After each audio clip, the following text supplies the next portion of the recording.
within 4 and 5 feet of the hole. So that could be part of it also.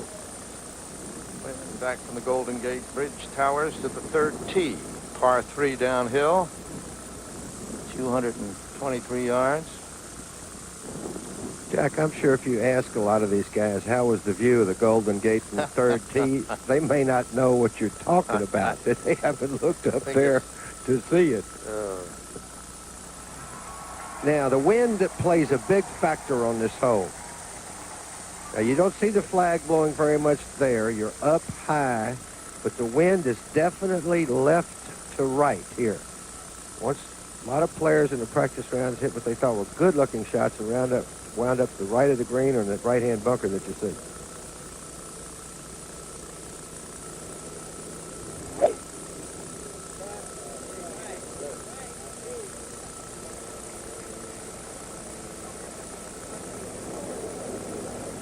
Left-hand bunker.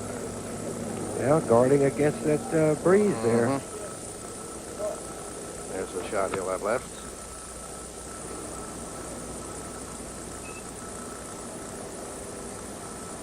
Now Lenny Clements.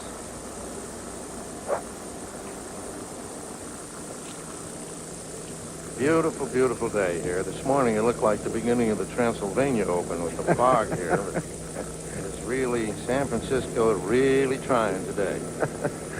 Count Vlad, did he miss the cut here this week? Good looking swing there. Oh, Lenny Clements has a good golf swing. Let's see what happens to the shot, though. And he caught, it looked like the right-hand bunker. And that's caught a lot of people this week, Jack. Yep. So Simpson in the left bunker and Clements in the right bunker at the third hole. On this final round of the United States Open, which Scott Simpson at the moment leads by 1 shot from Tom Watson and Keith Clearwater. What'd you do to your car, Joey? It's really hot. It's these new Sportline Performance tires from Michelin. They've got a super grip and really handle the curves. I never knew a fat tire could make such a difference. It can if it's a Michelin. Joey, I think someone's got his eye on us. I think he's got his eye on you. Michelin, because so much is riding on your tires. Who is busier than a bee? Who else but the investment firm of Smith Barney? Why in the world do they work so hard? Because Smith Barney knows that old-fashioned hard work is often the difference between getting stung or getting a taste of the honey. Smith Barney, they make money the old-fashioned way. They earn it. This man is making a $4 billion phone call. That's what MCI has invested in just the past 4 years. To build the most modern coast-to-coast network, including the world's highest capacity fiber optic link, to assure you unsurpassed voice and data transmissions. Call MCI. We spend so you can save. MCI. Communications for the next 100 years. The Tandy 1000EX, PC compatible for making the grade, staying on budget, working on time, playing overtime. Quality manufactured in America. Only $5.99, only at Radio Shack. Tom Watson, we saw him put his second shot just through the back of the green here at the second. And believe it or not, his chip shot ran way past the hole here. So this is for a 4.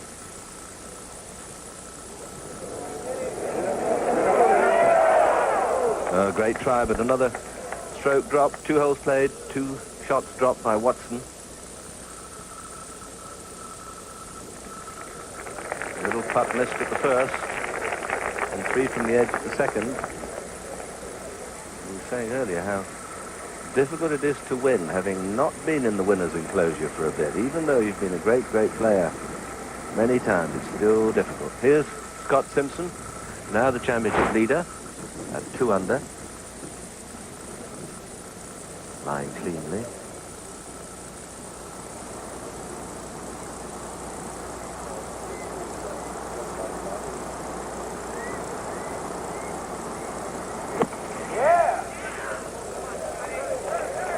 could be very good. And it just didn't go up as much as it looked as if it could.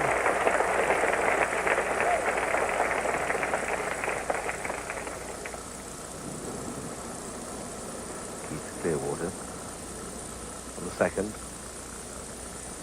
It's for 4.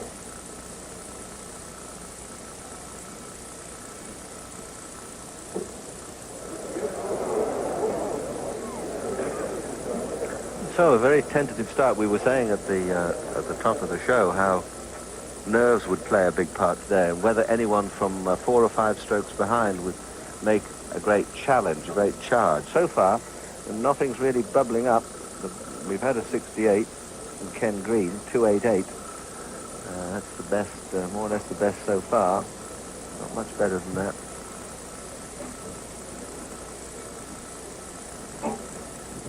And only Mac O'Grady, although he missed a little putt for 2 at the 8, he's moved up into second place. At this moment, there's a lot of treading water. There's nobody making any really serious move on the leaders from way down the field, and anybody certainly on that page could win, and probably the next 2 pages as well. Simpson now suddenly 2 strokes in the lead. We saw Ballesteros miss that little shortish putt to drop a stroke at the 3rd to go 1 over. You see Jim Thorpe's and the Crenshaws and Poles not really making any great advance at this stage. And Greg Norman, many people's favourite to win, has blown himself right away. He's had a triple bogey at the 16th, a double bogey at the 17th, and he's trying to get back to the clubhouse and sanctuary. And so they continue to slip by. Clements, he's had a socket, a shank, missed a couple of putts.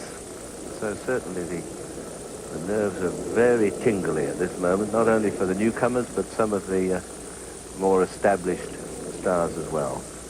It's a view down the 3rd, 223 yards. There are great majestic trees surrounding the green and away over the house, over the rooftops to the bridge. Now, Simpson came out of the trap, and this to stay 2 ahead of the pack.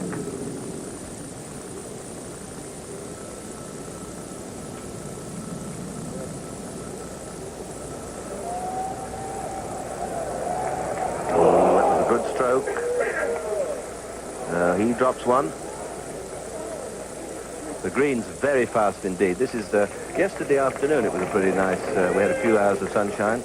And after the early morning fog, it's developed into a lovely day. So with a bit of breeze, the greens might certainly will quicken up.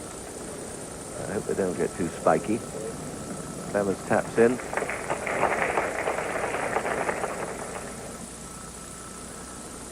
This is Langer at the 5th. His 3rd shot just left, just short of the green, little chip and run.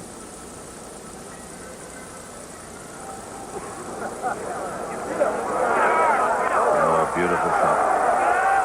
He's become a master of that little chip and run. Usually uses the sand iron for a great variety of strokes around the green. Back for the 3rd. Keith Clearwater.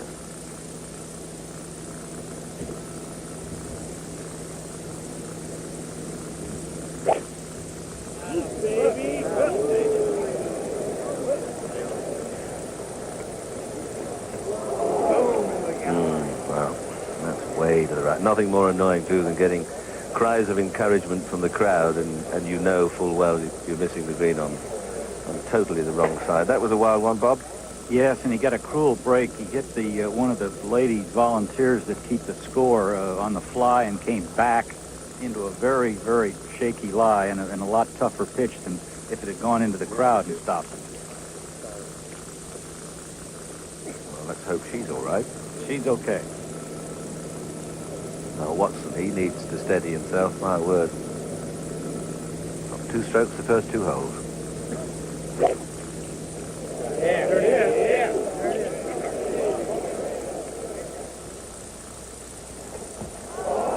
And again, on that fatal right-hand side, so many have gone down there. I'm not sure that he didn't get a break there, Peter, that the ball came back in the bunker. If it had not come back in the bunker, it would have gone down on some very bare lie, and he would have had a very difficult shot. So, a couple of holes gone on this, the final round, and plenty of excitement going on, I must say. We'll take a short break, but we'll be back with more golf in a minute or two.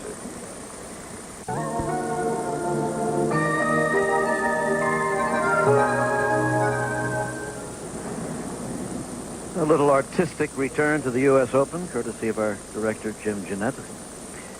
Now, Monday Night Baseball, quickly here. Montreal versus St. Louis, or Kansas City against Oakland, depending on where you live. Of course, St. Louis with Jack Clark, who's having a great year. The Expos with Tim Raines. Now, here we have Tom Watson. Oh, nice shot. He needs a par to get going here. He bogeyed the first two holes. Was bunkered on this short par 3, the third hole. Understand that Ben Hogan is probably watching the telecast today, Dave. He's been very ill. You know, he had an emergency appendectomy followed by pneumonia and had been in intensive care, but we're told he's been moved out of intensive care to his room, and we certainly hope he's watching today. I do, too, because he's been a big part of Open history, golf history, and, of course, here at the Olympic, that won't be forgotten for as long as people play golf, what happened here. Nor will he, and the things he did. Oh. He was the best I ever saw hitting a golf ball. Now, Clearwater, third shot on the par 3. You know, he was way off to the right where the ball hit a spectator, did not hurt the spectator. Lady scorer, actually. And his third shot, he's in that for the bogey 4. Scott Simpson is the leader. You see this happen a lot when a group plays bad together for some reason. Yep. You play sloppy, and that's the way both Keith and Tom have started here. And as you said, Tom does need a break. I mean, he just really messed up the first hole again for the second day in a row after being able to reach it. And I don't know whether it was a bad lie or just a bad chip because it's bogey at 2. Now, Mac O'Grady has been threatening to win something big for a couple of years now. Dropped the shot at the 9th. Here he is at the 10th. And a little long. 10th hole is a 422-yard par 4. Watson for the par. Every putt is important, but this one really get him going here a little bit. It's about the length he missed at the first hole, the 3 putt.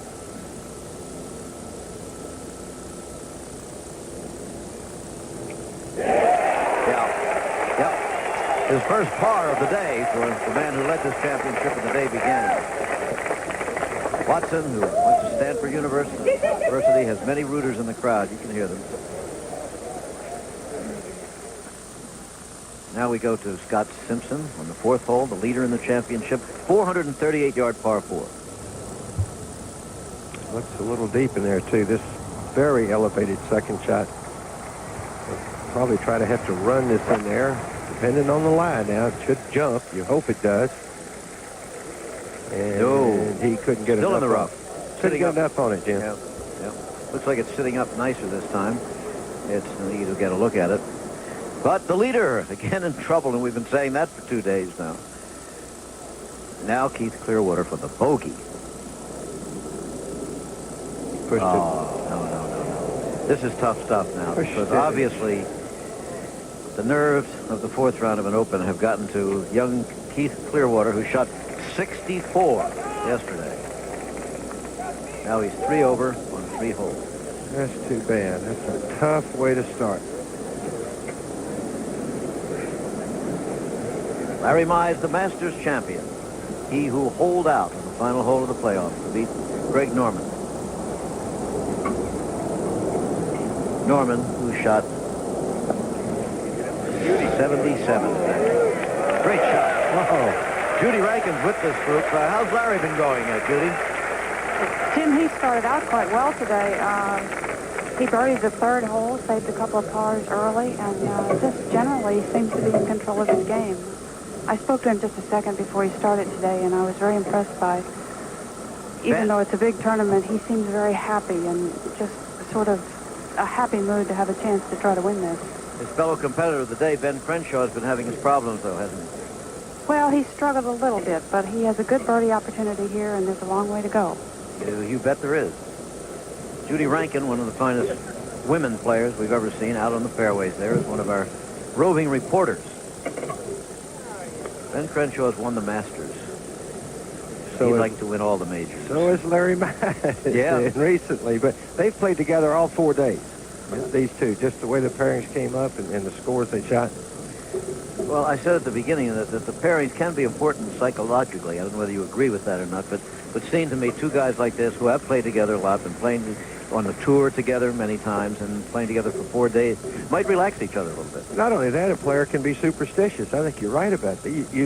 You have good luck playing with so-and-so, or you play with another guy and it's bad luck, or you both play at about the same pace, so it's easy. You hate to play with a player that's either a lot slower or a lot faster than you are. In other words, there are guys, when you look at the pairings, you say, oh, not him again. Is that right? Well, him would be the nice way of saying it, yeah. Anyhow, Benjamin, get going here.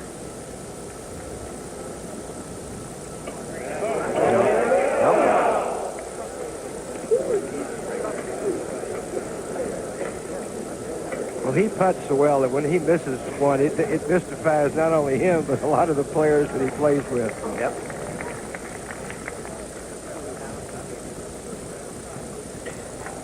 On tape now, we're going to look at Scott Simpson's third shot to the fourth hole. Remember, he was in the rough with his tee shot, stayed in the rough with the second shot. This was the third.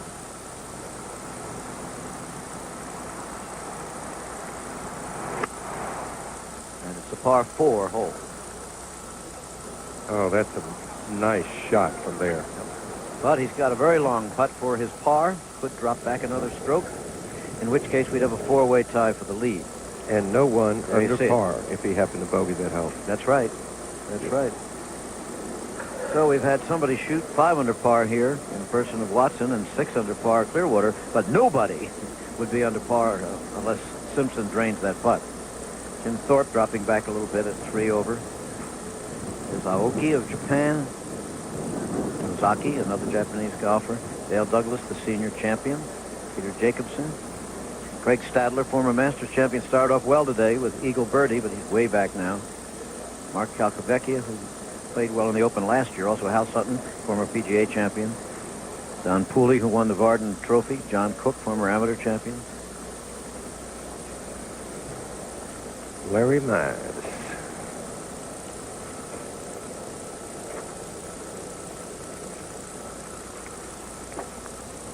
Saves the par, and soon could be tied for the lead. He's at even. Young man who grew up in the Augusta, Georgia area and had the dream come true of winning the Masters at home. Now longer, he also even par for the championship. Only 2 par 5s in this golf course, many par 4s and difficult ones.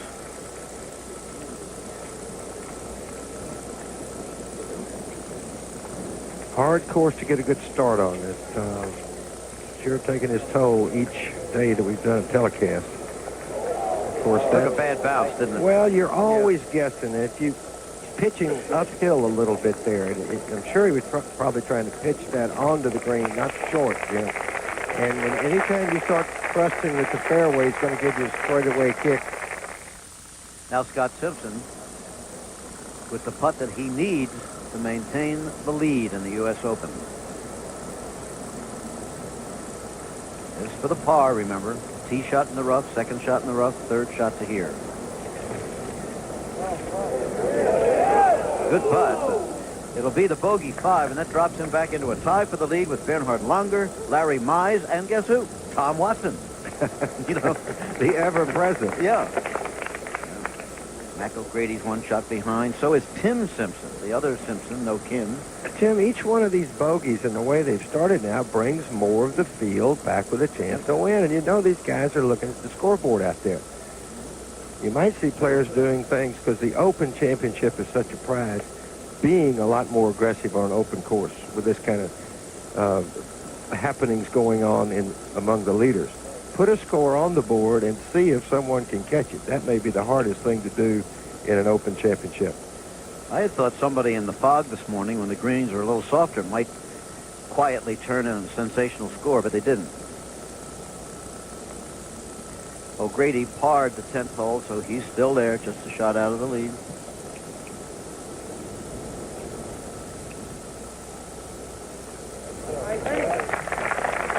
Firmly done by Mr. Clements. Yep. Lenny Clements, who played a lot of golf, is a youngster out here.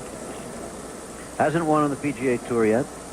Took him a couple tries to make the tour, but that's getting to be normal, really. It took Keith Clearwater 5 tries to get through that qualifying stage. That's a very fast field that you have to beat. Of course, they're going to be the guys you have to beat when you qualify. And speaking of Keith Clearwater, here he is. He played in the Open once before as an amateur.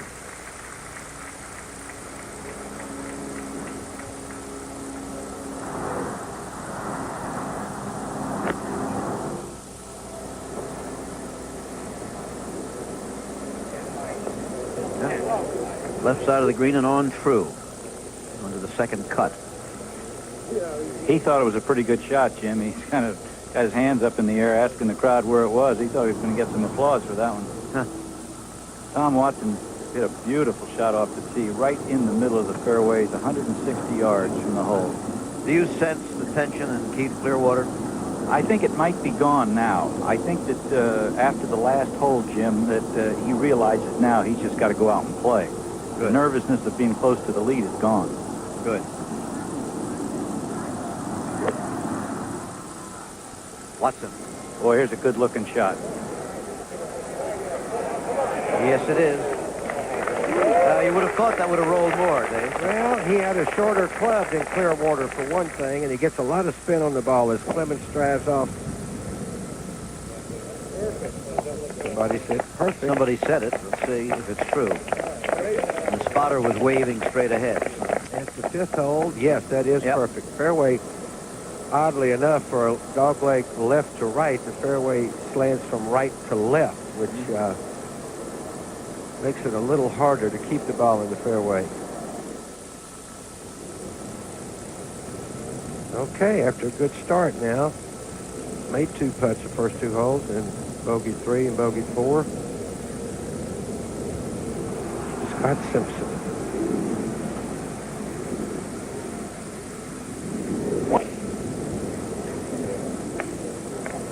See where that goes. Yeah, he's leaning for it to go to the right, I believe, or so big slope there. Now there it is, just trickling into the rough. You see a lot of balls there. There's a lot of shots, good shots, that wound up just in that position.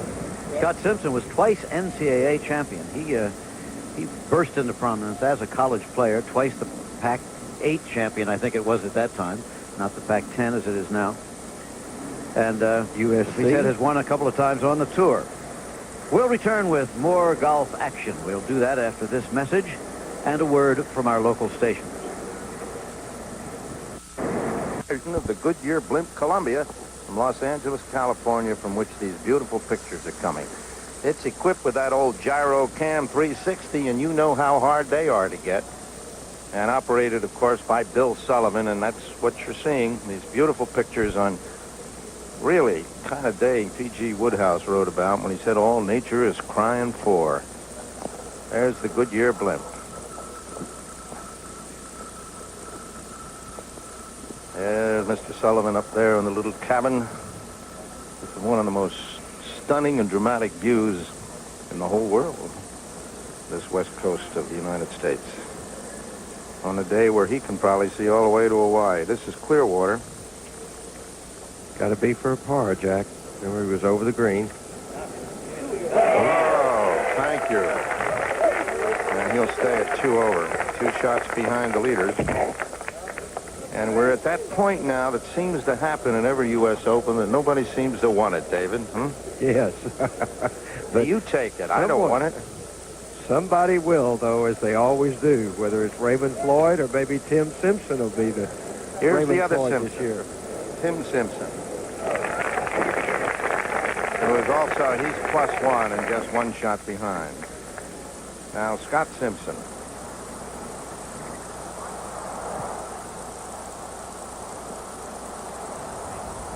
200 yards back. On the left, first cut, rough.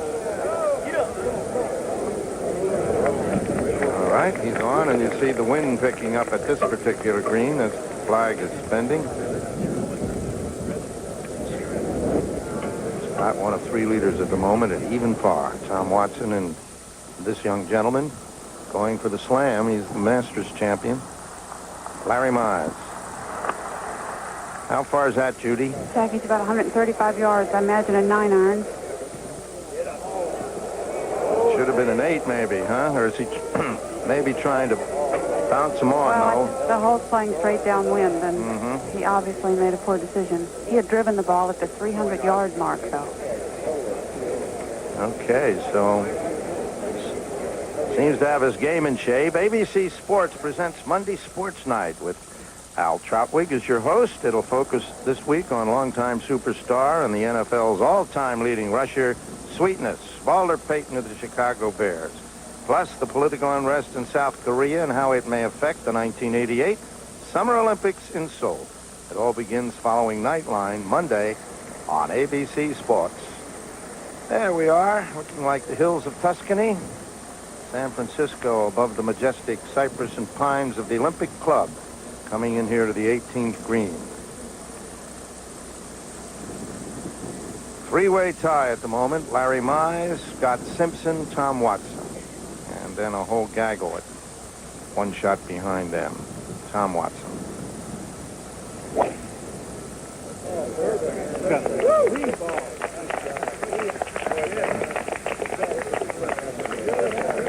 What a beautiful shot, Jack. Oh, look at it. How far out would you say that was, Rossi? Well, he hit a 3-wood off the tee, Jack, and he laid back. He's probably 185 or 90 yards from the hole, but I tell you, this hole's playing straight downwind, and you have to really cut the ball to keep it in the fairway. Anything hooking is going in the left-hand rough. Well, Tom did the job well there. Clearwater. This is what I said. Here's a hook. You can see where this one's going. This is in the deep rough to the left behind the trees. Oh, my.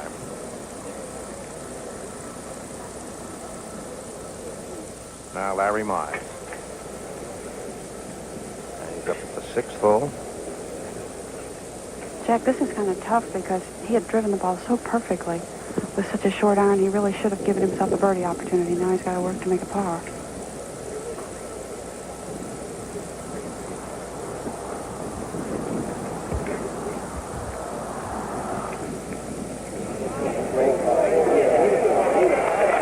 Touch of class.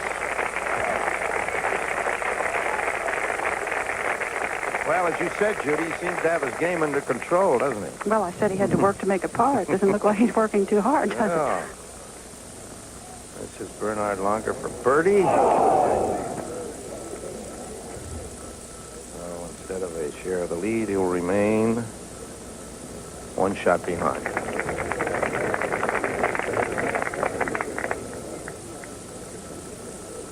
Seventh, a short par 3, or par 4. Only 288 yards, but it's been giving people some trouble. Scott Simpson.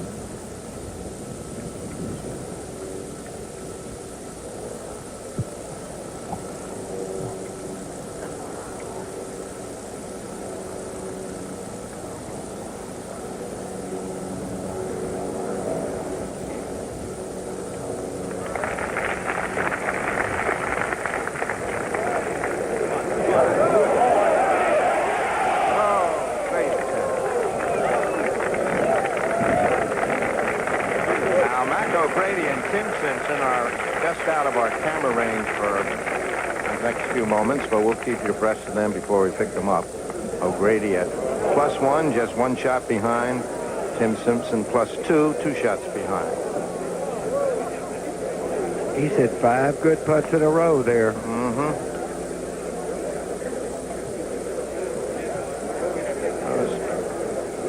Simpson now will drop down the board a bit. Scott Simpson, that is.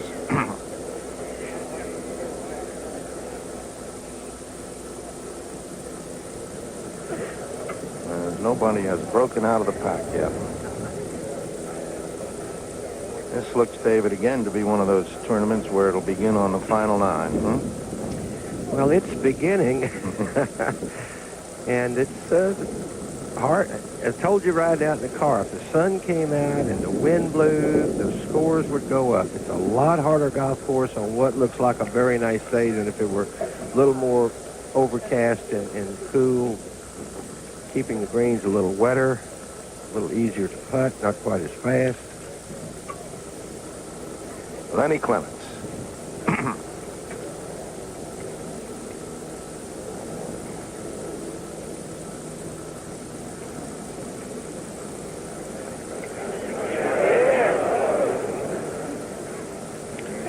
Have we seen, how many birdies have we seen since we've been on? Well, we've seen not too many at my point. The first hole, right. Mize made a birdie. I don't think we saw that one. Well, there's not many birdies being made by the leaders. Just the first hole, right? It's the only one. Yes, it's the only one I remember.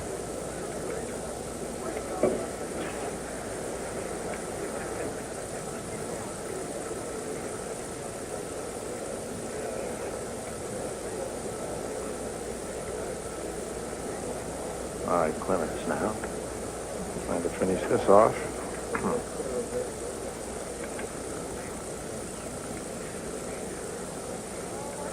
They wonder why he's taking such a long time on a short putt, Jack, but I think a lot of the players have gotten a little bit spooked by these greens, and it's a little bit different course every day, and even though that looks like a very short putt, it's a hard one. All right, we're looking down at the 8th tee and the tee shot of Bernard Langer. And go back. No, it's going to stay up there.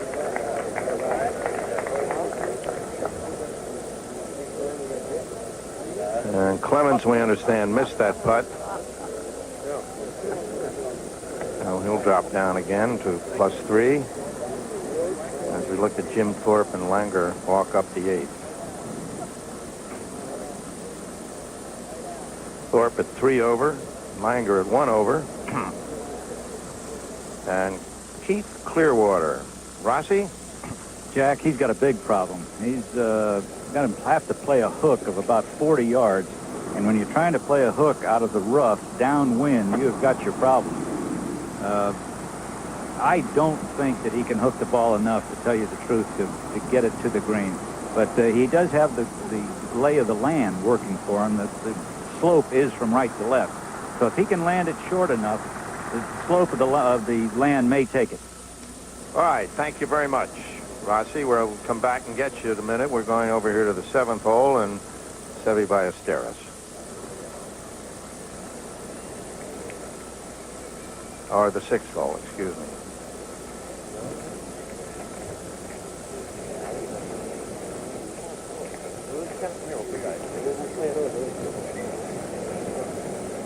This young man not out of it yet by any means.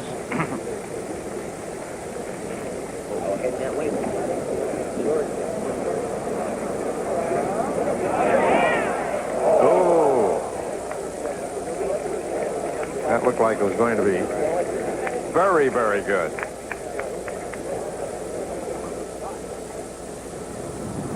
All right, here's Tom Watson. Clearwater, I understand Rossi's just short of the green with that shot from the rough. Quite a bit short and to the right. Okay, and here is Watson's second shot. From 185 yards, and this may be a 7-iron. The wind is really howling behind him.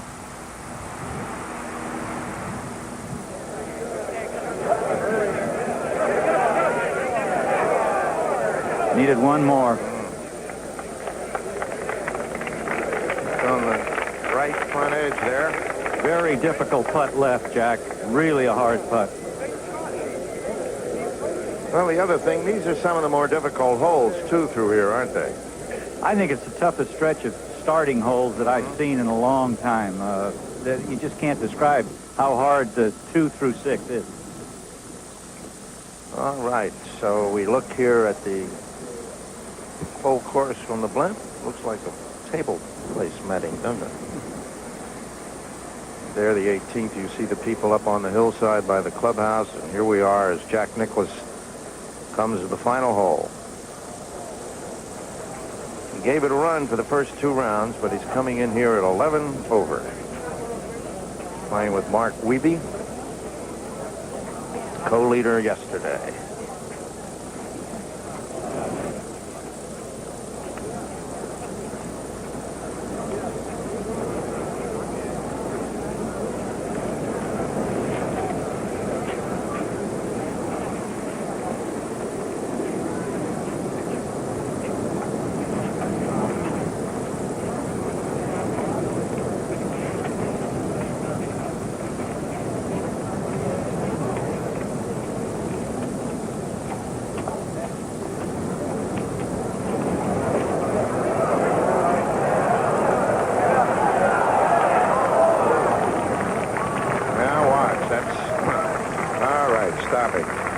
This pin position, which I'm sure was going to become more and more important as the day goes by, will cause some talk, don't you think, David? There is no doubt there will be some weeping and gnashing of teeth about where that pin is there. And as the day goes on and gets firmer and more walked on around there, they may think about putting a little water on this before the day finishes. Fine shot by Nicklaus. Here's Mark Wiebe.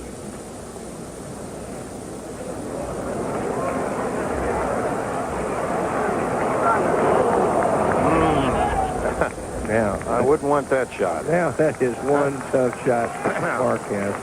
That is penance. Well, he held on for so long yesterday, Mark Wiebe did, and then just let it go at the end there. And, of course, Jack, he just never made anything yesterday. All right, let's do a 5-second pause here for station identification. This is 24, KVUE-TV, Austin. Jack Nicklaus approaches the 18th.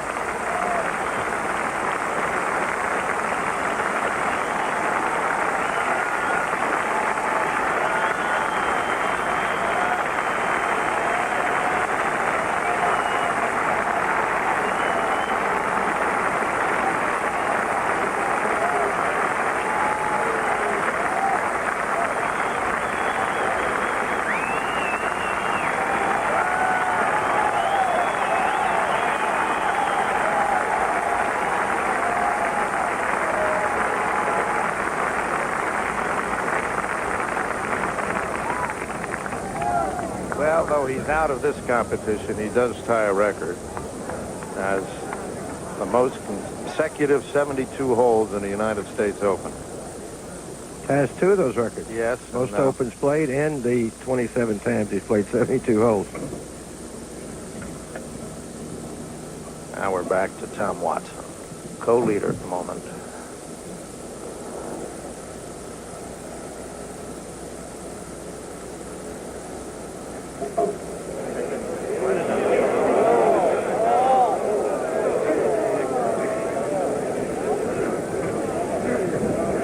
Yeah, you can see he's a little disgusted with himself. Boy, his putter, which he's so long been famous for, has really deserted him at the start, both Saturday and today. Of course, Rossi said that was a tough putt. Mm-hmm. If Rossi says it's a tough putt, you know it is.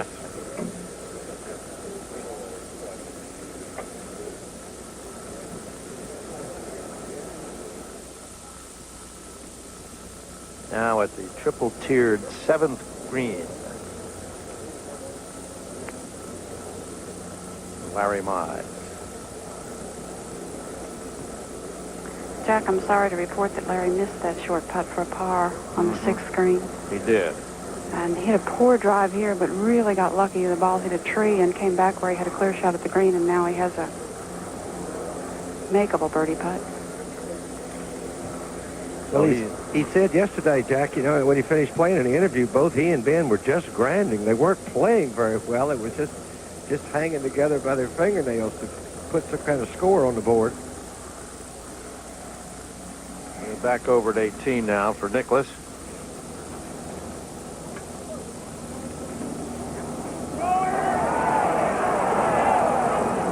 Let's see if this ball stays there. Yeah, okay. Some of them coming close to the ball coming back to you. The big Fletcher trolley. Now Larry Mize at 7. Now you see the tier.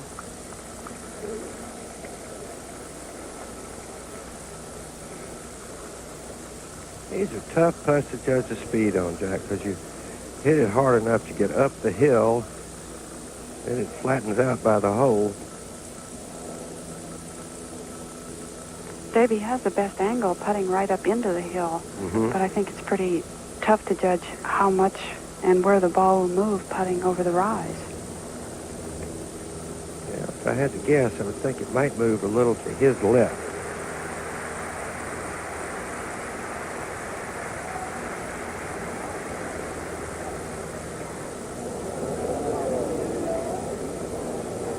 Didn't hit it. For a 288-yard hole, that 7 is plenty of golf hole. All right, we're going to Lenny Clements now. Ed Snead there. Yes, I am, Jack. He had about 180 yards. He's hit a pretty good shot out of the rough. He's just short of the green and not a bad place at all to leave it. Scott's driven it a little further. He's got about 175 yards. All right, we'll be back there, Eddie, as Nicklaus finishes with par.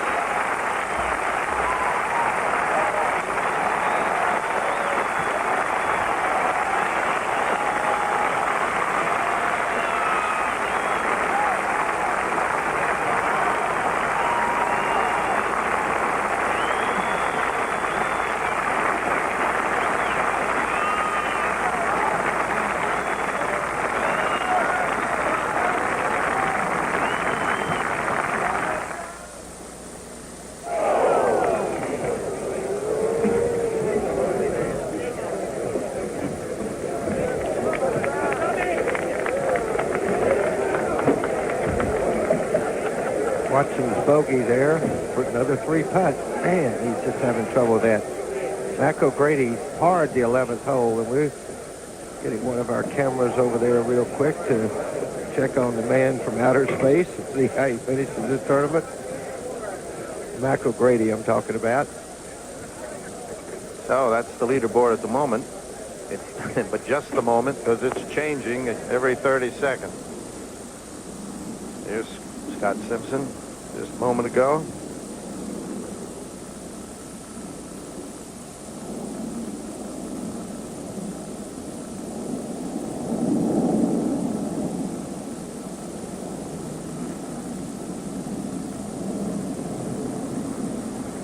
And like his playing partner Clements, he too is short of the green.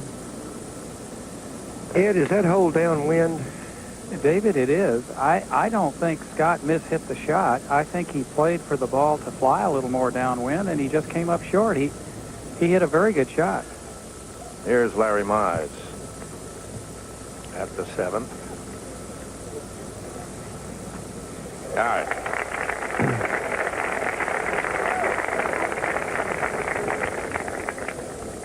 One shot off the lead as he moves to the par 3/8 tee. So, things still up in the air here in the final round of the 1987 United States Open, and we'll return for more in just a moment.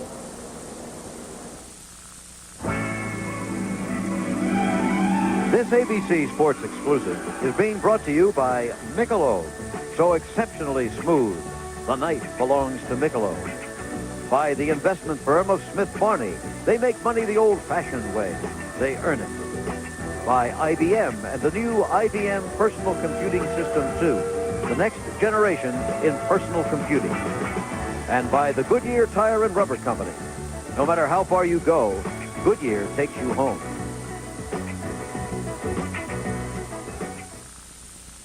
John Houseman for the Back in San Francisco at the 6th hole, this is the leader, Scott Simpson, moments ago on tape.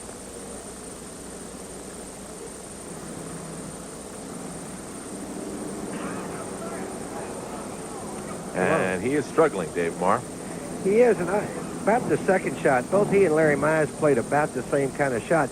It's when you're going downwind, it's hard to keep the ball in the air when the fairways are this close cut. So going downwind may be a harder shot with the wind against you or blowing from left to right or right to left. Now to the man who grew up in Augusta, Georgia, Larry Mize on the 8th tee.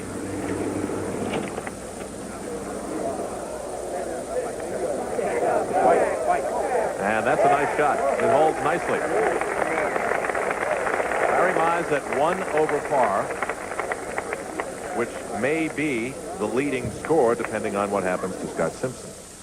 We shall now see.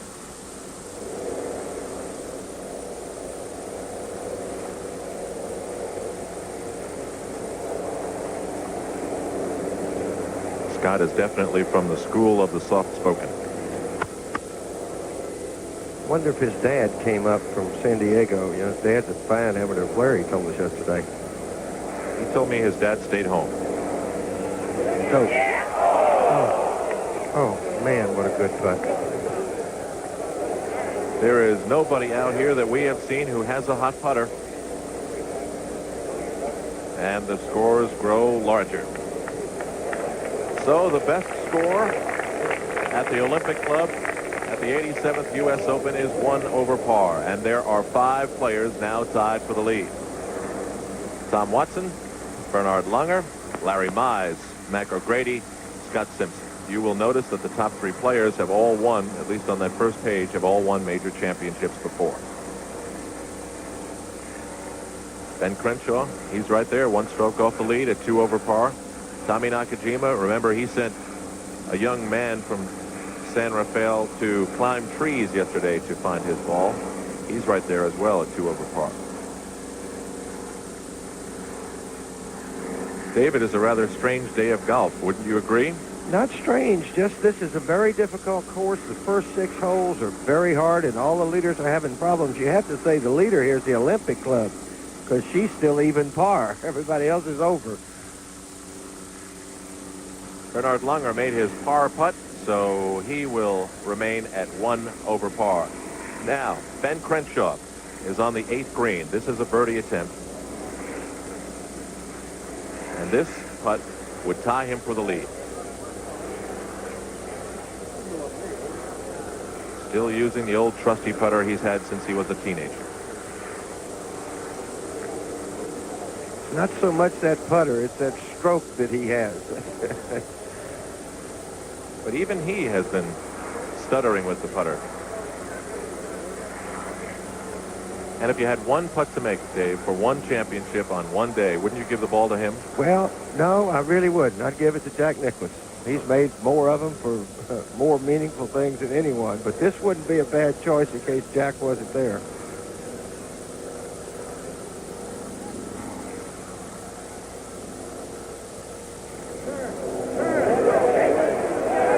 Slow down. And that won't be an easy putt coming back.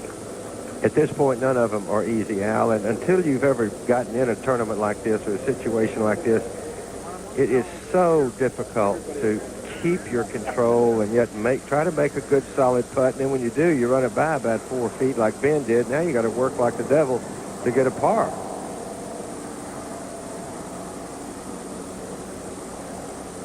And how about this man? Nobody gave him much credit this week. Not a lot of notice. Well, of course, this man got a lot of notoriety. Seve Ballesteros, 3, the 7th hole. And get him back within a shot of the lead now? That's right. He is now 2 over par, 1 shot behind the 5 leaders. He's probably made more birdies than anyone else, Ballesteros, but he keeps making too many bogeys. Started off with a birdie on the first hole, bring him back to even, and then it was a struggle from there. Now the beautiful setting at the 8th hole. Larry Mize. For the outright lead. He was pretty loose when I saw him this morning in the locker room. That was a long time ago.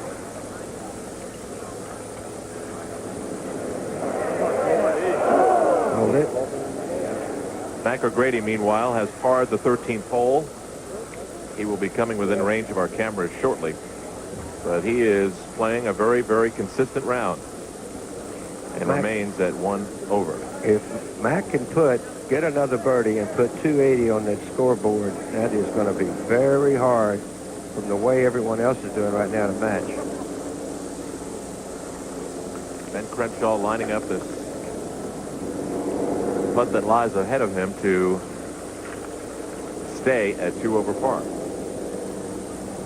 another thing, when you haven't putted a birdie like that, which at that time would have put Ben in a share of the lead, and if he happens to miss it, that really crushes your momentum and your confidence all at the same time. All right. Boy, ruins my weekends, I tell you. A sigh of relief until he gets to the 9th tee. Ben Crenshaw stays at 2 over par.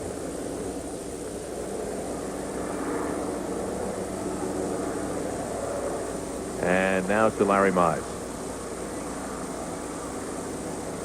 Some of the scores from some very famous players today, absolutely startling. To think that Greg Norman would finish up the U.S. Open at 12 over par, the defending champion Ray Floyd at 10 over par.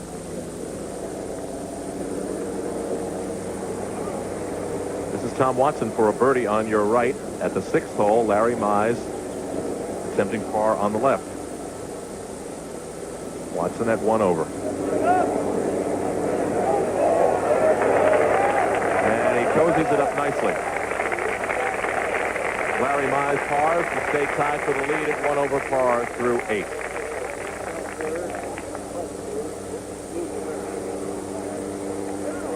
Tom missed a relatively short putt a couple of holes back, but he drills that one. And he stays tied for the lead at 1 over par. On the lake course at the Olympic Club. There is another 18-hole course here known as the Ocean Course. And on the 8th tee now, Seve Ballesteros.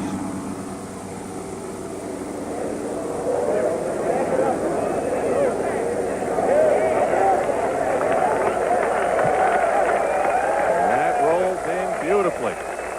So Seve will be putting for birdie from there.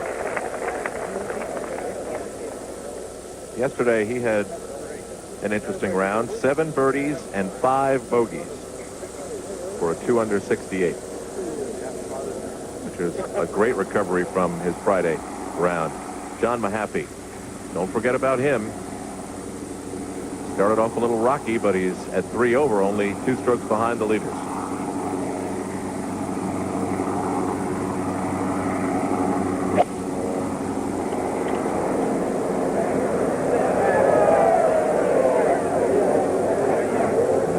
That holds up high. On the 10th fairway, Bernhard Langer, one of the leaders.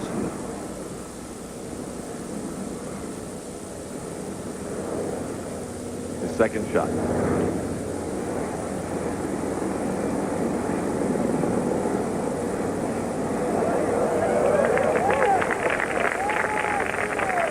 And he's on the green on this 422-yard par 4.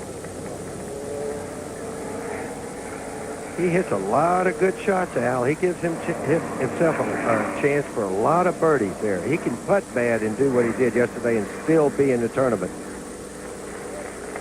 We check in with Scott Simpson, who is 1 over par on the 7th fairway. Bob Rosberg, how did he get there? I'm not with Scott. Oh, I'm sorry. Ed Snead is out there. Ed, how did he get there?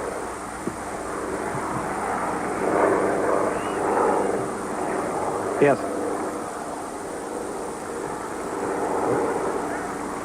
What kind of shot has he got there, Ed? He's got about a 40-yard pitch, Dave, with a sand wedge. He hit a driver there, and it kicked out of the fairway on the right. And there's that ridge, and he better get up and mark that one quickly because it looks like it could turn and start rolling back. He doesn't want to give it any time to move.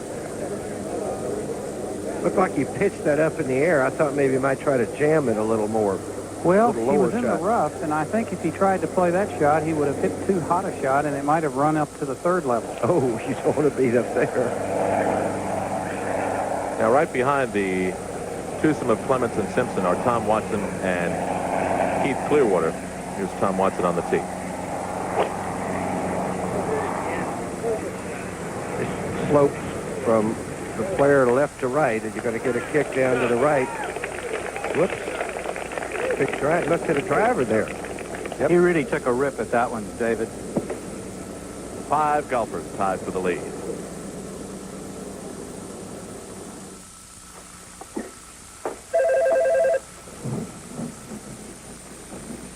Hello?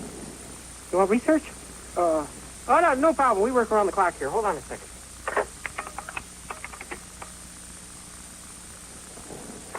Research here.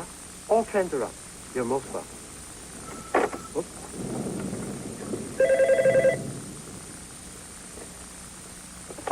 Hello? Need a shipping date? Yeah. Oh, hold on a second. Yo, price change? Let me switch you. The new IBM Personal System 2. Shipping.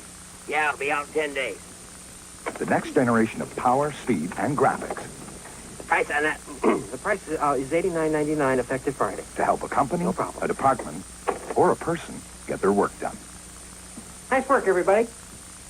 Introducing the new Personal System 2 from IBM. Whose idea was this? Engineering. I thought it came out of advanced design. Yeah, but that was after the committee revised it. Sometimes a big idea can turn into a white elephant. But at Martin Marietta, we test designs while they're still ideas by using computer simulation. So we can fine-tune a communication system or predict a space crash behavior before problems begin to multiply. The question is how we can explain this. Martin Marietta, masterminding tomorrow's technology.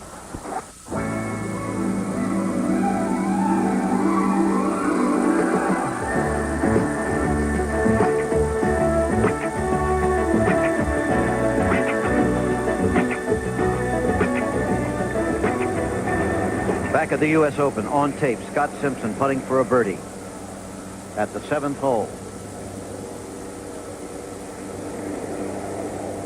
In a tie for the lead at this point. But not anymore. With that putt, he takes the lead. However, now we have a report that Mac O'Grady has birdied the 13th hole, so he goes into a tie for the lead with Scott Simpson, whom you just saw. Bernhard Longer.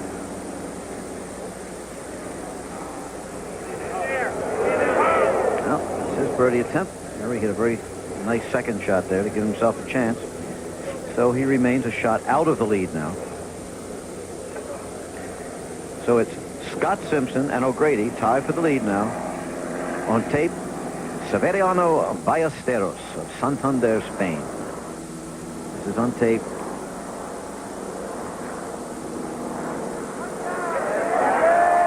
And he moves to within a shot of the lead.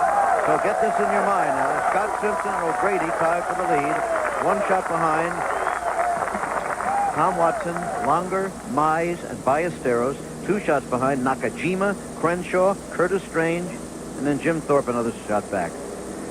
Whew, shades of Shinnecock. Shades of the U.S. Open. Yeah. Jim. Yep. Well, this is the part of the course now. The opening 6 holes are very difficult, and now 7 and 8, you may be able to make a little hay, and there's Keith Clearwater at 7. His second shot. Look at that coming There's back. that hill. Right. Didn't make the slope. He thought it was going to run out of that rough, and it didn't. It really hit kind of soft. Bob, don't you think they both must have hit drivers to get that close to green? Oh, yes. The wind is kind of turned around. It actually is almost at their back. Now, Tom does not have a good lie. He's going to have to land it quite a bit short because it's really going to run out of this rough. But he's very good at this kind of shot, though. Maybe the best.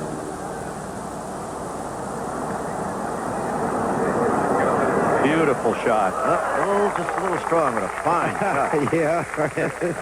I'll take a little of that strong. I said a little. Watson looking for his second Open championship on the 8th tee now. Shooting back to the clubhouse. It's a short par 3. Very simple looking hole. Pinned down front today. What I think is the hardest position for it. They don't make it look like the hardest position. Scott Simpson. But remember how fast that putt is. That's all, it looks like the one Crenshaw had a moment ago. Simpson started off well, and he had his problems. Still, I think, putting better than anybody out there today so far. Every putt he's hit looks like it had a chance to go in. Exactly. Framed by the palm trees. It's short. 8th hole. Lenny Clements. He needs a birdie. Pins just over the bunker that you see in front there, just on the left side of the green. You see the flag waving just a little. Yeah. Ooh, and that's not where you want to be. No. The 8th hole that comes back to the clubhouse, an unusual feature for an American golf course. Usually it's the 9th. Larry Mize, only one man out there has a chance at the fabled Grand Slam of golf, which no one has ever achieved, and that's Larry Mize. The professional Grand Slam. Yes, not the one that Bobby Jones achieved of the U.S. and British Opens and U.S. and British Amateurs. This is the professional Grand Slam, of course, the Masters, the U.S. Open, British Open, and the PGA.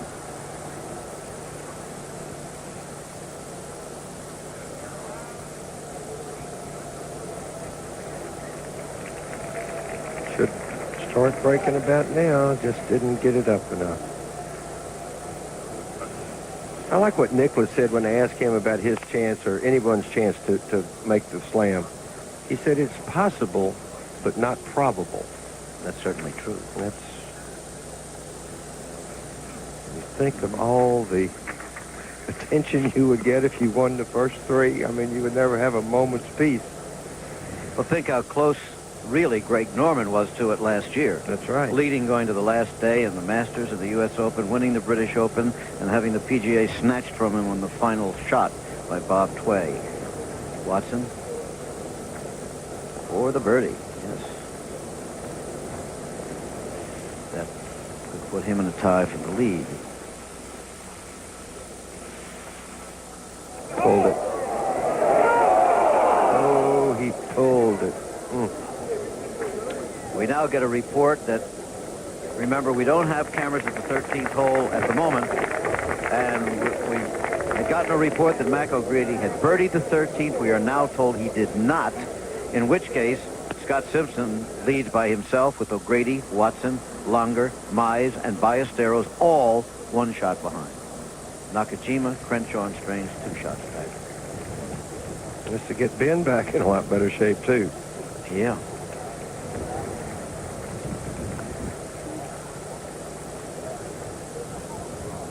Oh. Yeah. Oh. So pure. His emotions showing at all times. You know what he's thinking of. He's a very emotional young man, and I really think that might work against him playing here, winning an Open. It would mean so much to him, and of course it'd make a lot of golf fans very happy, especially his fans. Of course, here's just as nice a guy, he's just not as well known as Ben, and current Masters champion. Yep. Fine player in his own right. And there it is. 1 stroke separating all those players. Sounds like we hear somebody's golf bag creaking in the background there. Okay, Larry Mize.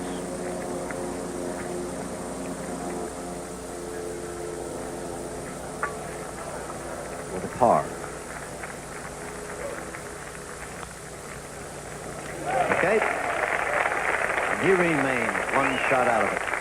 You just can't be too careful. Look at him. You know, even those little ones that you might say, I'll give it to him. Listen, that's why they have to putt out here. Now the leader. Putting for the birdie at the 8th hole. Par 3, remember. Now, this is about the same putt that Crenshaw had.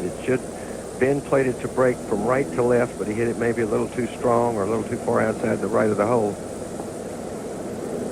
Got a chance. Not quite. He has hit 8 straight putts in a row, though, very well. They're good putts. You're right. Longer at the 11th fairway, the 11th 430-yard par 4. Well, he sure had the line, but long. Again, maybe a little bit of a bad break there, Jim, because at this time of day now, with the sun and the wind and the players walking around the hole, the closer you land it to the hole, the more firm that surface is. Sun and the wind drying out the greens, which already were plenty fast enough.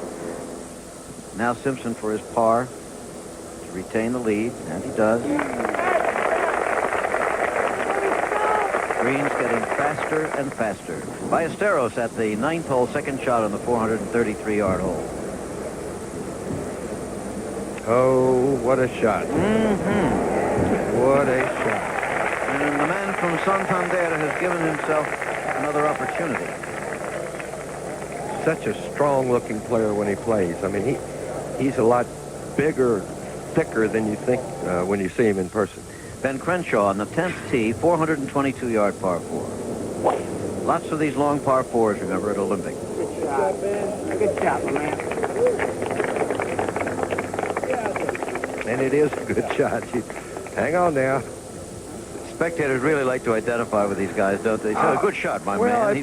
Peter said it a little while ago. I mean, you get the ball in the air and they say good shot. You're not looking at whether it's hooking or slicing or something. Or you're trying to get in a particular side of the fairway.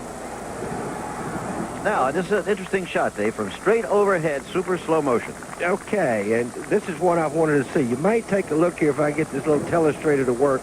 Watch Ben's head and see if it stays behind the ball. Now, you'll see that the players do move their head back. All right, the part coming down now, if you make a good swing, he will not go past that line. Yes. That's a very, very good. I love that camera thing, and I want to thank Jim Jeanette for that, or whoever it is, because that, sorry, it was Terry Jestro claims credit for that. And Mike Friedman on the camera. Anyway, that was a fascinating thing. But see, when people say keep your head still, that is not true. You keep it behind the ball. Watson.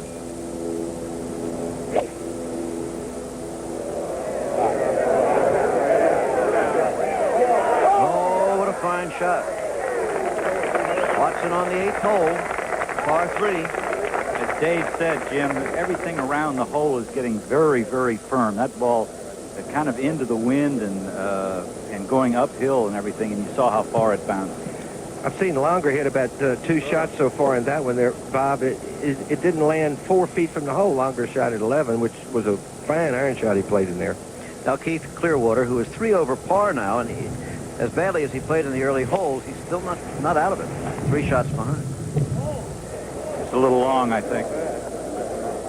Yeah, not so bad, Bob, but it wasn't not long. bad, but you know, you don't leave yourself a good birdie opportunity that far away. Tom, these are the holes you got to jump on, 7 and 8. And the leaders still have that long back 9 to go. Now we've found a camera that can see Mac O'Grady at the 15th hole. That's the handheld camera that ran over there. We have to assume that was a birdie attempt. We don't know if it was. He's 1 over, as you see, 1 out of the lead, and we'll be following him on in. You see, the point is our cameras do move around. If we cover every hole all the time, to say 4 cameras, we have to have about 80 cameras. Yeah. We got 30 already, but that's about all we can afford. I mean, you know. So.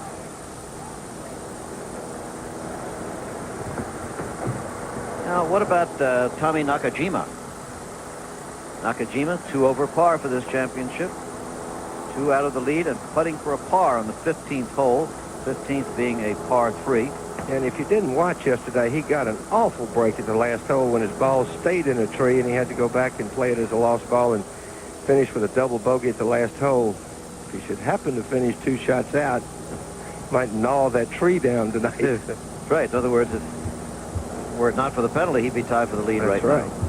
Well, a lot of ifs, right? Wow. In this game, above all.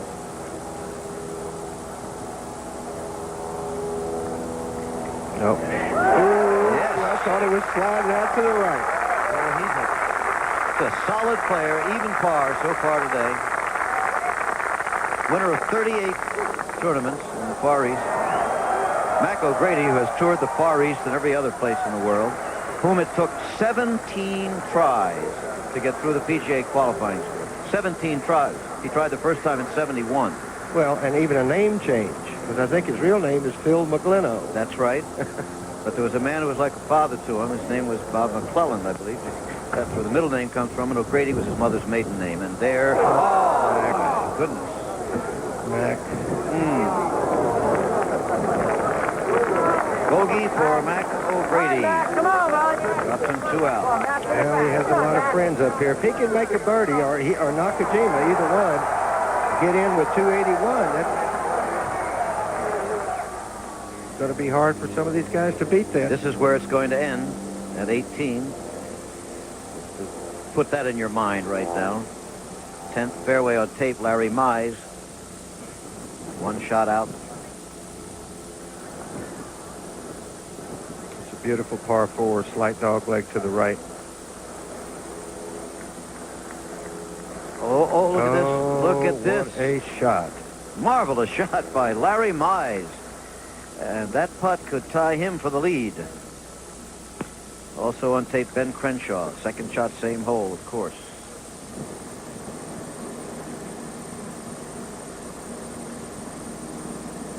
Somebody's got to win this, but it may not be today. Should there be a playoff, it will be at 18 holes tomorrow, and we will be here for that, of course. Look at this. Hey, Ben Daniel. Look at this.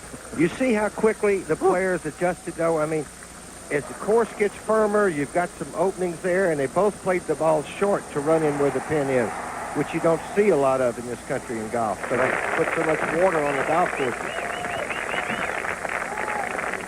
So 2 birdie opportunities there for Crenshaw and Mize. They could move into a tie with Scott Simpson. There are going to be many changes and peregrinations of the lead here on the back 9. Remember, last year there were 8 tied for the lead at one point, none of whom was Ray Floyd, and he won. Watson on the par 3.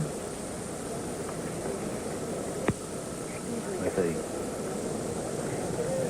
interesting putt. They all seem to be interesting here, and the faster the greens get, the more interesting.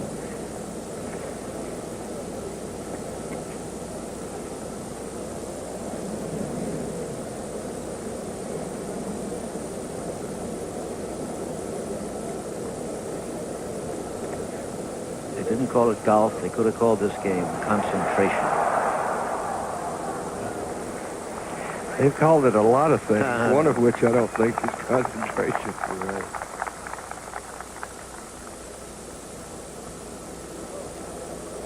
That was an interesting putt. And look out. Tom Watson may be on the prowl again. The same as yesterday. Started off very, very shaky, steadied a bit, and now may be ready to be aggressive. That moves him back into a tie for the lead with Scott Simpson. At age 37, Watson looking for his second Open title. Speaking of Scott. Yep. He's got about 130 yards to the green here, and I think he's got a pitching wedge. I think he wants to land this ball short and let it bounce up. Straight downwind. Longer made his par at the 11th hole. And hang on. He carried on the front of the green there, and I think he had to hit short.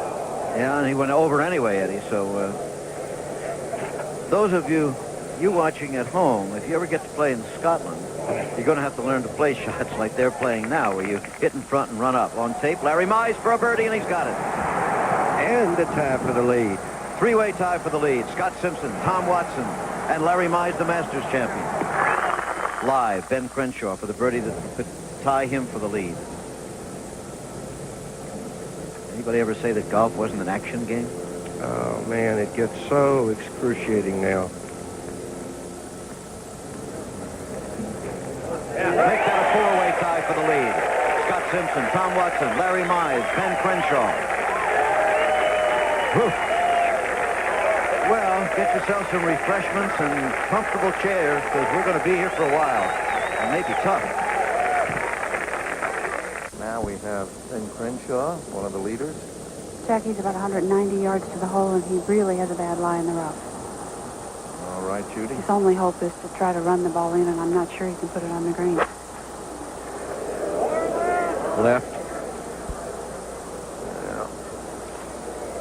You know, he does that to me so much. I pull for him so hard. It gets me watching this TV and pulling for him. He really makes exciting Sunday afternoons. Oh, yeah, that's a tough place he is, too, isn't it? With that pin where it is. Looks impossible. Another of the co-leaders.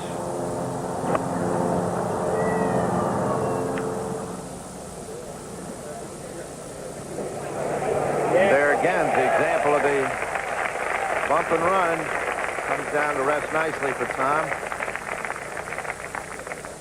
But not only that, Jackie, maybe take somewhat of a gamble at 7 and use a driver there and make a birdie, and then birdie 8. I mean, he's the kind of player that you know, feeds on that. He's not worried so much and not letting it bother him maybe as much as some of the other guys who haven't won a major tournament yet. Now Ballesteros, one shot behind the leaders. And here is a birdie attempt for him that would let him join that club at the moment, but it's not very realistic, is it? Just get 2 putts here and go, you know, take your chance on somewhere else here. Don't believe all that never up, never in jazz. You just make a 4 here and wait for a better opportunity to be aggressive. Well, the roar of the crowd here backs him off a moment. That's very near 15 green. Something could have happened over at 15, Jack. Maybe a good shot. It's at par 3, that short par 3. Now he has to gather himself again, Well, he may not have ever really been ready, because this kind of putt, you would really like to be like in bridge. You'd like to pass. But you must play.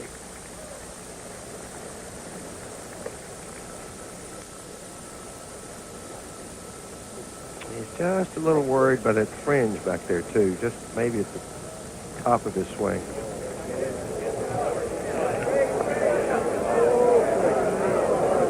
Perfect speed. Not bad. Not bad at all. Now for the continuing adventures here, Ben Crenshaw. Oh, what a wicked shot this is. Any chance, Judy? To get the ball close to the hole, he has to throw it up over that left bunker. Very hard shot. He may just elect to put the ball pin high to the right of the pin. Just try to make 5 and make your birdie somewhere else. Exactly. Little rascal shot right at it, but that's about as good as you were going to do. Just sometimes you get yourself in positions that you just go ahead and take your bogey. Don't make a double bogey.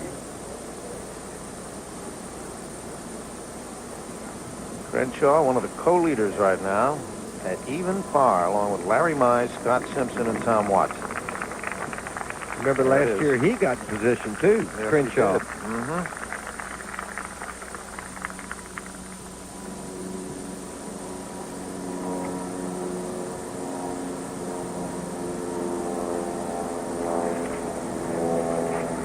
They are closely bunched.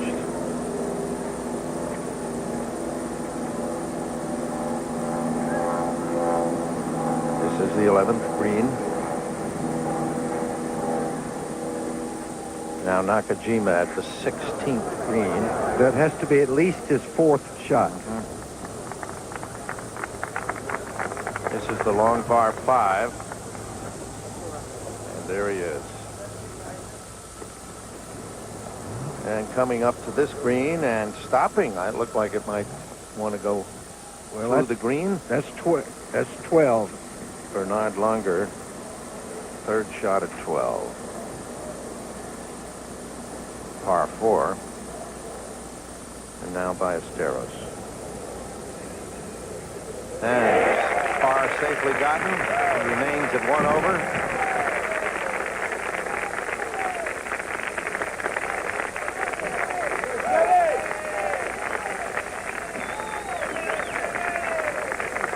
Still plenty of bounce in his step. Well, this is as close as he's ever been for an Open title, you know, and he's been told by a lot of people, well, you can't win the Open, you can't drive straight enough. And he's given up a lot of money on the European Tour to prove that he can win the U.S. Open. Crenshaw. Oh, what a lovely putt. And he'll take the bogey.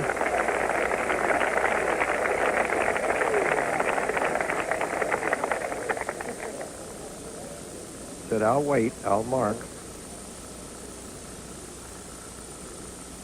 So the bogey started, though, Jack, when you drive the ball in the rough. He was in the left rough off the tee. Now Larry Mize.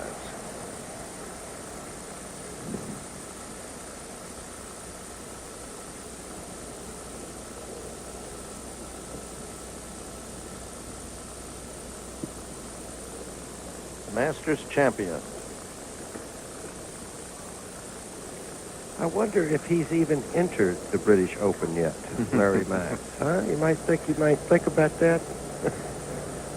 Tom Watson on the right. He's entered a few British Opens. Yes, sir.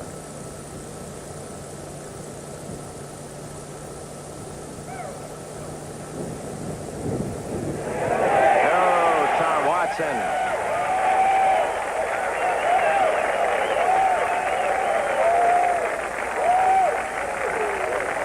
And now Larry Mize. Yep.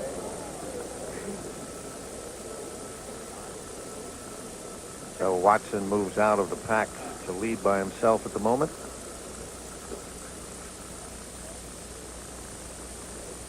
Larry Mize trying to keep it even.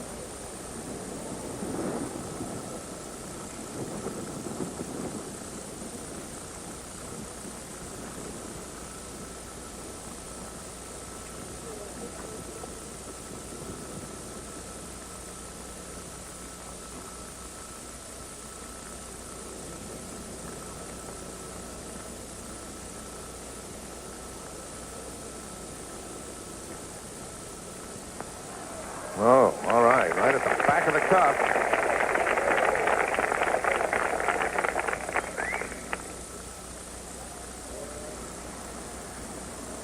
Tom Watson leading. 1 under. Scott Simpson and Mize at even. Then Langer and Crenshaw at +1 along with Ballesteros. There we are. As we look at Crenshaw now for the bogey putt.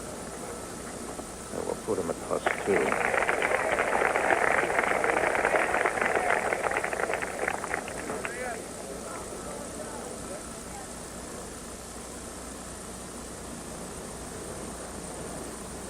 All right, this is videotape.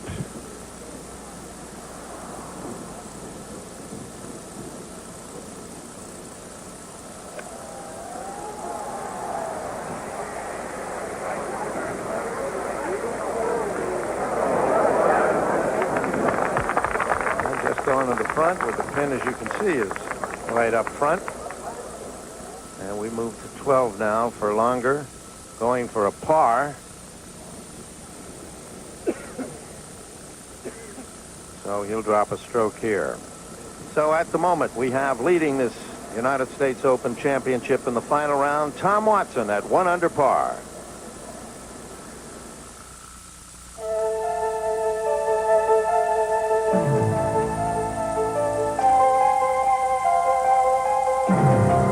In golf, where perception can turn placid ponds into oceans of trouble, Top Flight Plus delivers the confidence, the added carry, and the extra distance you need to carry the pond and turn obstacles into opportunities.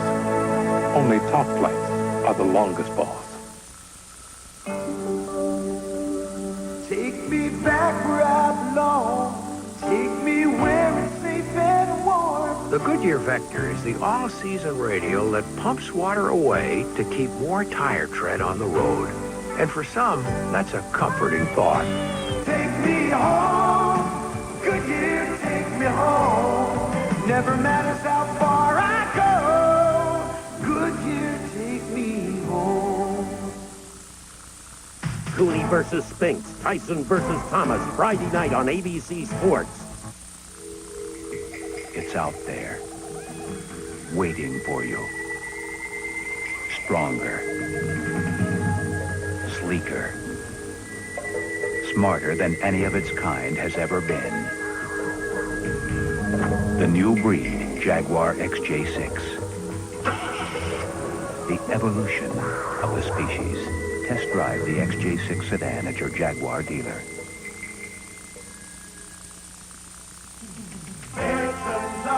Texans are moving to Texas Commerce. In Austin and all over the state, Texans are moving to Texas Commerce. We're bringing Texans more strength and more service than ever before. And that's a personal commitment from me to you. Texans are moving to Texas Commerce. This is 24, KVUE-TV, Austin. A reminder here that ABC Sports presents the heavyweight showdowns. Michael Spinks against Jerry Cooney and Mike Tyson versus Pinklin Thomas on Friday night for the first time on television. I'll be around for that, 9:30 Eastern and Pacific, 8:30 Central. And now, once again, our British colleague and Mr. Ryder Cup, Peter Allen. Thank you. Thank you, Jack. So here's Ballesteros. This was on videotape. His second to the 11th hole. 430 yards. Simpson's dropped a stroke, so he's gone back one. Sally likes the look of this. And, well, the crowd do too. That's a beautiful shot on this 430-yard, difficult 11th hole. As Dave Marr was saying, this is the closest that Seve has been. He had a poor second round. Yesterday, well, he dropped 2 strokes in the last 3 holes yesterday. And here's another European, Langer, 13th, 2 over par. Come back. Doesn't want to drift it down the right. And it stays in the shadows there, just by the corner of that bunker. Not in the sand, but it's left him an awkward little chip from that, just on the very edge of the shadows there. Langer and Ballesteros, of course, along with Sandy Lal, will be spearheading the European Ryder Cup team, which will be played at the superb Jack Nicklaus course, Muirfield Village, in September, the last week in September, which you'll be able to see on ABC television. But now to our leader, Tom Watson, who got off to a miserable start today, as indeed he did yesterday, and he's really shown us the old form and the cool head. He has, of course, been in this position many times before, but a number of years, 3 or 4 years since he's really challenged, particularly for an event as prestigious as this.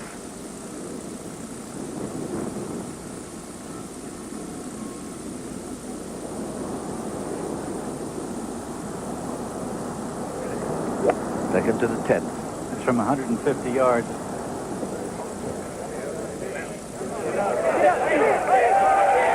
Great shot. And he's beginning to look better and better. Peter, he's driving the ball so well. He really has driven beautifully today. He's only missed 1 fairway, and that was the second hole, just barely off the edge there. You can almost feel the confidence beginning to surge through his veins again, Bob. You know, watching as I've seen him win, well, all his British Opens, and he just seemed to go from strength to strength. Wonderful to see him in this form, but of course there's a long way to go yet. Here's Larry Mize, who's in second place, the Masters champion. And, well, there are 1 or 2 tiptoeing along in quietly who could cause some surprises. The leader still is Dan Pohl at 284. That's 4 over par. And he's going to be in for a very nice check indeed at the end of this day. And anyone, they say, around about 280, 279, 281 is certainly going to be in with a big shout. That's why Nakajima and that little putt that O'Grady missed at the 15th will be very costly. Judy, what's this looking like? Larry's in the left rough. He's got a shot of about 165 yards, and there's a pretty strong left to right wind. This hole has been almost a birdie hole throughout the week, but today it's playing pretty hard and pretty long. So Mize. Larry Mize, just 1 behind, tied with Scott Simpson.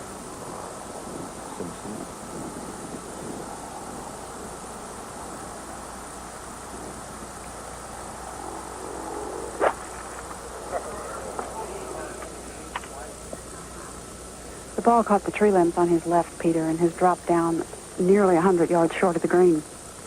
Well, now this is going to be, could be very costly for Larry Mize. It's one of the features here. A lot of these greens, particularly, well, not perhaps a lot, but the 8th, the short 8th hole, play between the big trees and makes it a very narrow opening. Here's Ballesteros. 11th green after that beautiful second shot. This for a birdie, this to take him to level par.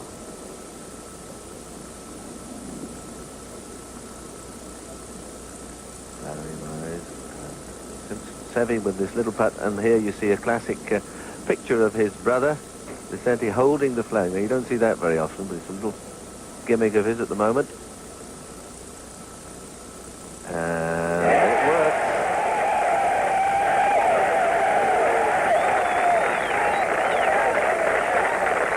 And the fact that Seve might be just a hole or two ahead of Tom Watson could make a big difference, providing he keeps going. That's why I thought if Mac O'Grady or Nakajima or somebody got a good score in early, so 4, 5, 6 strokes ahead, that's a tremendous advantage having played those difficult holes. The others coming up behind still have them to do, and every time the couple move off the green, there's another couple of sets of spike marks around the hole. Harry Myers, Judy? Peter, he's a little bit less than 100 yards. Should be able to hit a full sandwich. I think being able to hit a full shot might help him to get the ball closer to the hole. Well, you can see he's got a clear view of the flag. He doesn't have to come in over any bunkers. It's just a question of whether he can get the club cleanly onto the ball, pitch it short and let it come up. Yes, he does. That's worked out very well for him. Very well indeed.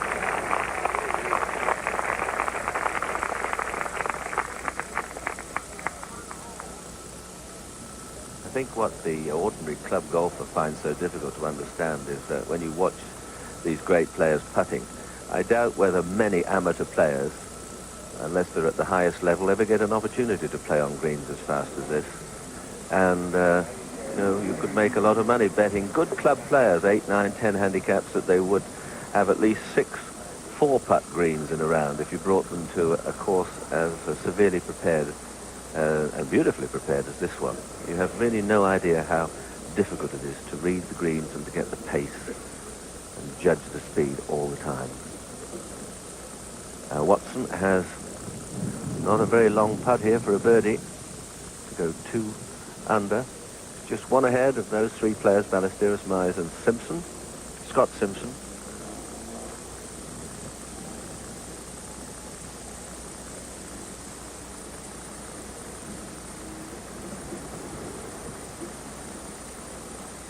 What a beautiful view that is of putter and ball.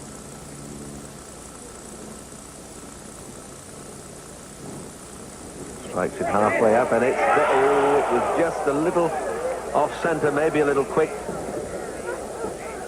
And he says, I'll wait. He must have thought that that was going to drop, but it didn't. Simpson, 11th hole. Just one behind Watson.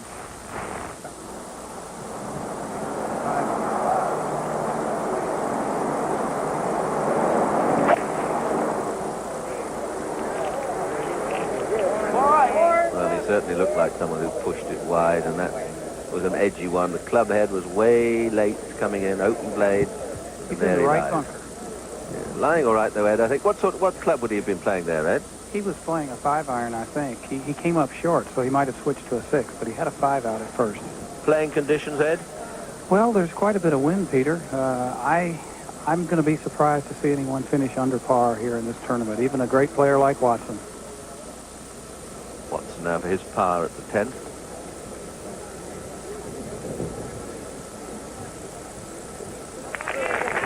Stays 1 under.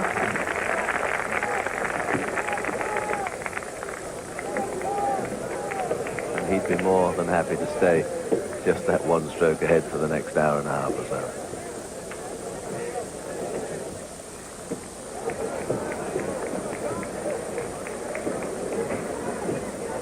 Watson playing with Clearwater, Keith Clearwater, who's 3 over par.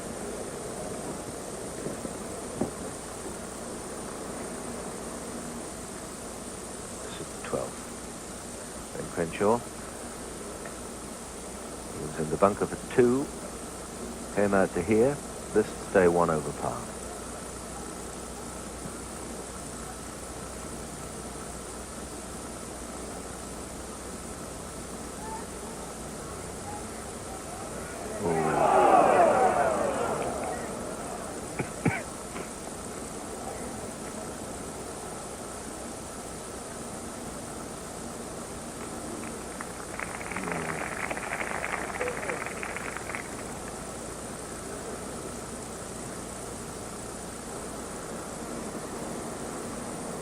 The 11th, 430 yards.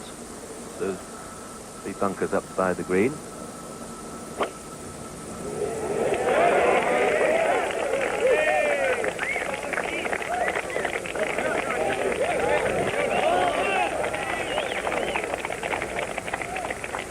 Well, Bob, another cracking drive from Tom. Right down the middle and long, Peter. This hole's playing right into the wind. Larry Mize. 12th. He caught up in the trees, remember, and got his third shot to here.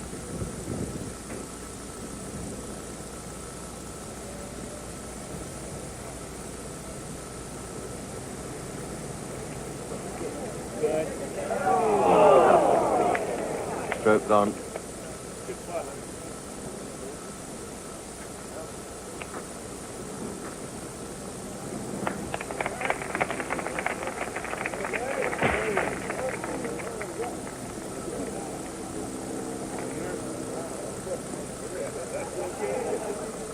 So Watson just keeping ahead of the pack. We go to the 11th. Scott Simpson's third shot.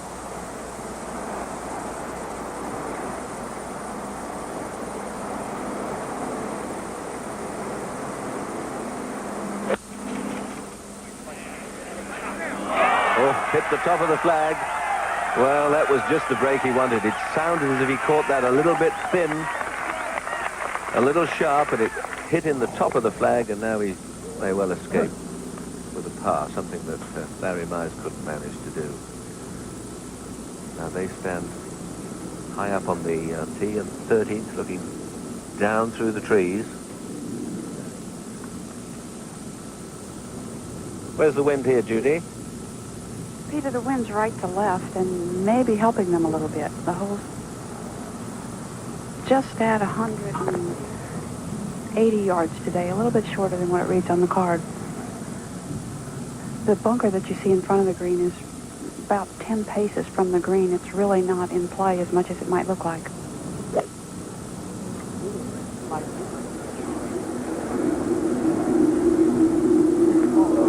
Nasty kick. Nasty kick. Frank Hannigan of the USGA is once again with us. Frank, people are often interested in how you measure a hole, which point do you start on the tee, where do you measure to the green? You've just heard Judy there say on the card the hole is 186 yards, but today it's playing 180. How has that all worked out for?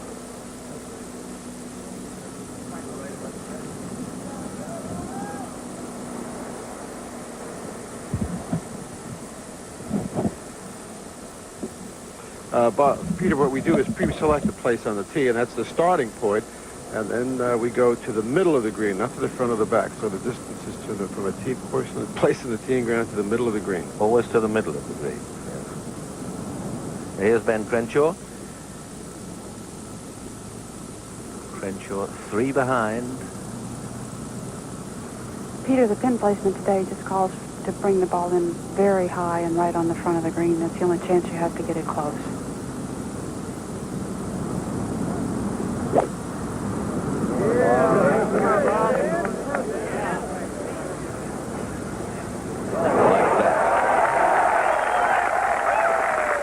Exactly like that.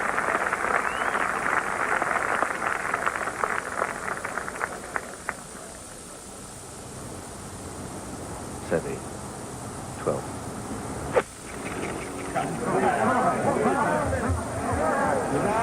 Fired. He's come out and across the fairway. 12th hole, 390 yards. He's not on the green. Up in there somewhere. My word, he's not surely gone right up there. Looks as if he has. Onto that path. Yes, there's his ball. Could all end here at the 12th. Now here's Nakajima.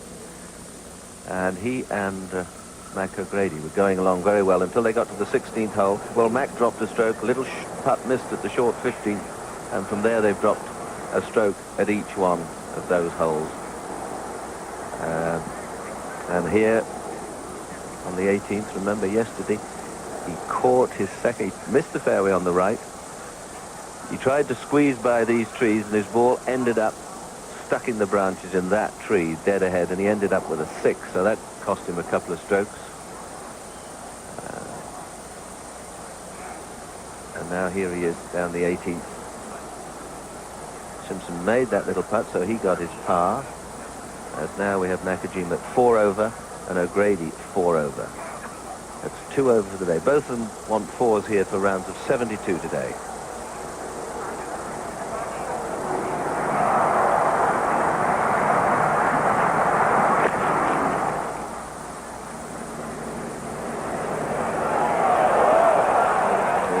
Could be very good. Oh, it's left him a very testy one now.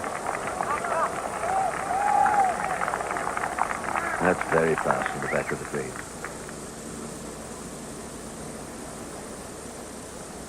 Out to Watson at the 11th. Tom's 180 yards with the wind sort of against, more against than anything. Probably a 5-iron. He's going to hit hard.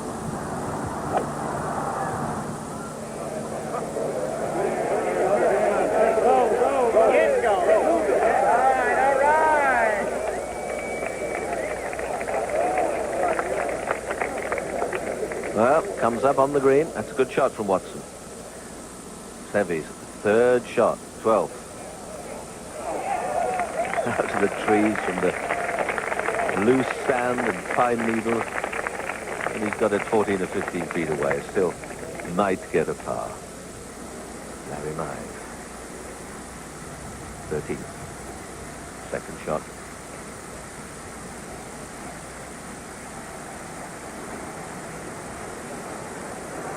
Played it well, but look, goes on and on.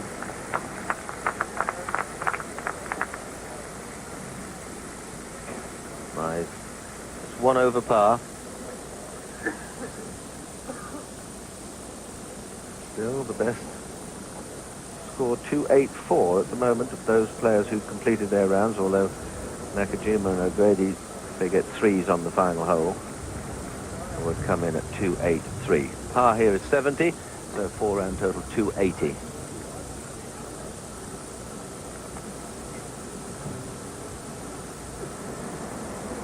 Thorpe, it's 4 over.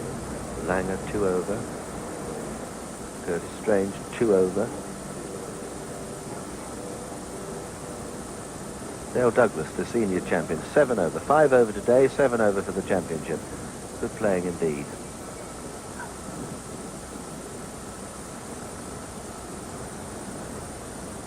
Watkins and Price. Lanny Watkins, that is, both 3 over with a couple of holes left to play. So all sorts of funny old things can happen over these closing holes. Someone might hold their second shot at the last. You never know. Langer at the 14th for a birdie. All the way. Oh, well, I don't know whether he can pick up. He needs a couple more birdies, or some of the players ahead, 1 or 2 of the players ahead to falter a bit. But that's good. It's 1 over. Now back to Crenshaw.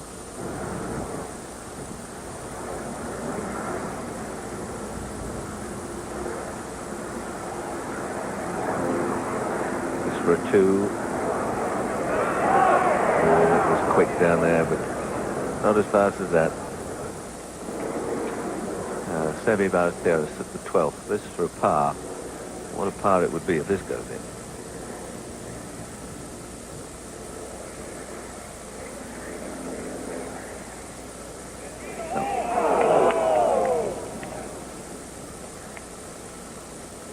So he's certainly going to drop 1 stroke. And that'll put him back tied with Mize and Langer if he gets this little putt in. And leave Tom Watson ahead at 1 under. And Scott Simpson at level par.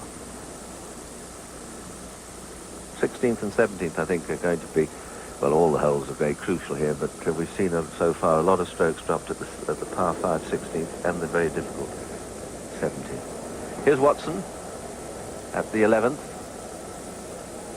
Larry Mize on the right. 13th. Mize putting for a par. Watson for a birdie.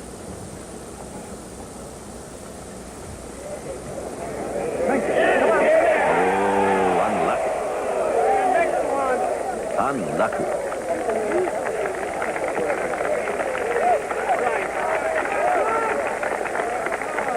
Beautiful strike. Ballesteros tapped in. That was a stroke dropped by him at the 12th, so he goes to 1 over, 2 behind Tom Watson. And Mize for his par at the 13th.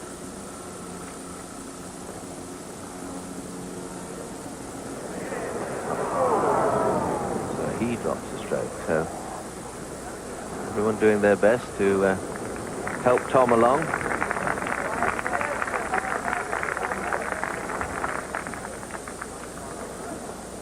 That will go up to the 18th. Mac O'Grady, who was level par early on in the round, now 4 over. And he gets it. And, well, good finish by O'Grady. We'll be back for the last few holes here. Don't go far away. Manage. To handle or direct with skill. Rockwell International Management stimulates the work of its 120,000 employees, 1 in 6 a scientist or engineer. Their elegant solutions to customer needs make Rockwell a world leader. Rockwell International. Managing high technology for global markets.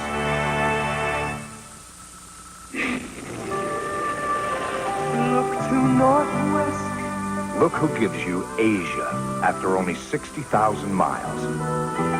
Europe after only 40,000 miles. And the continental United States after just 20,000 miles. Look whose frequent flyer program serves up the world faster than any other airline. Look to us, northwest. Ladies and gentlemen, Mr. Jack Nicklaus. Here's my definition of the spirit of golf. A game in which, apart from the shot making, each player behaves at all times in a manner that gives every other golfer an equal chance. You would probably expect such a code among people playing for fun and friendship, but the truth is that even with all the millions of dollars now at stake, this is exactly how the tournament professionals treat each other. And that is, of course, the biggest difference between golf and so many other sports. And one of the reasons I still love and enjoy the game so much, whether I'm playing in a championship or just a few holes in the evening with my family. The single word that best sums it up, of course, is sportsmanship. An attitude that says the manner of playing is as important as both the method and the result. People ask me if I'll ever quit playing golf. The answer, of course, is highly unlikely. The reason being that golf, unlike all other sports, is really a game for a lifetime. The preceding message was brought to you by the USGA. As we approach the closing holes, here is how they stand. Tom Watson by 1 over Scott Simpson, by 2 over Seve Ballesteros of Spain and Bernhard Langer of Germany, by 3 over Ben Crenshaw, well, of Texas, and Larry Mize, the Masters champion.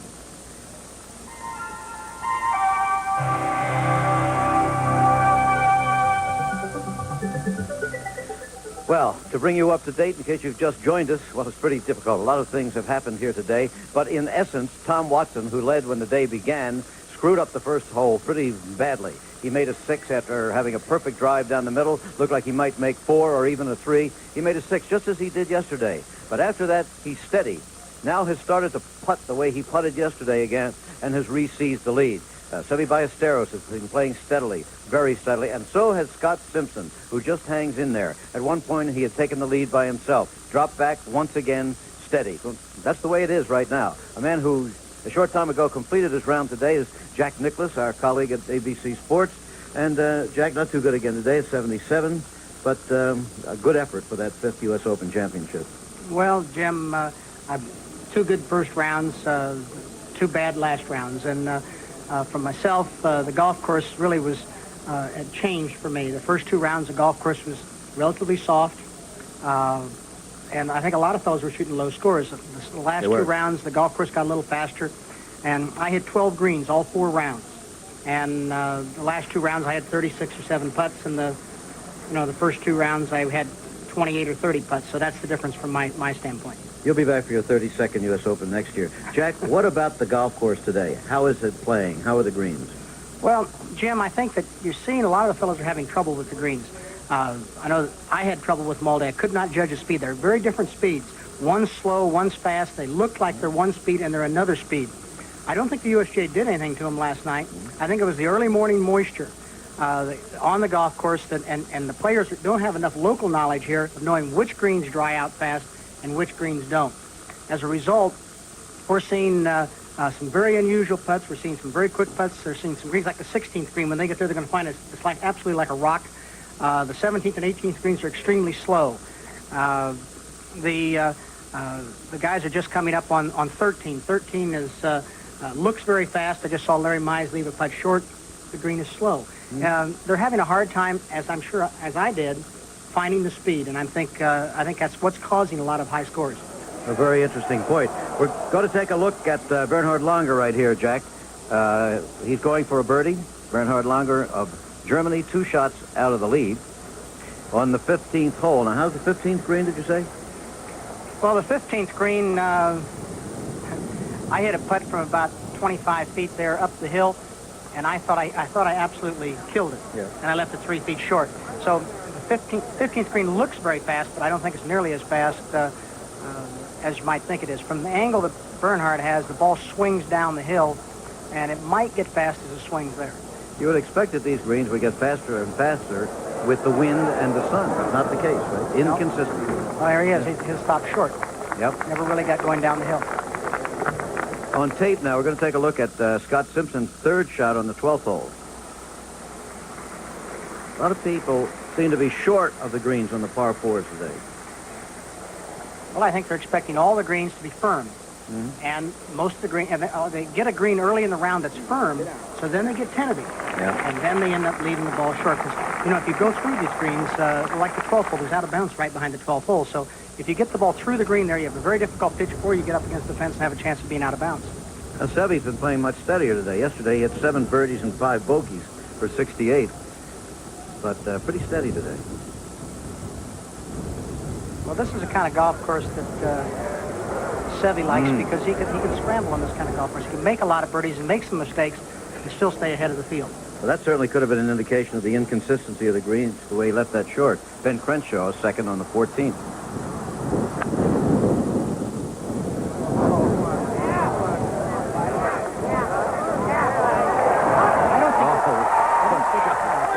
I don't think the inconsistency of the greens is caused by anything anybody's done, Jim. I understand. I think it's an old golf course, and you just have to, and people don't have enough local knowledge, or we don't have enough local knowledge. It's been 21 years since there's been a golf tournament here, of knowing what part of the golf course dries out and what part stays soft. And it's giving the guys fits.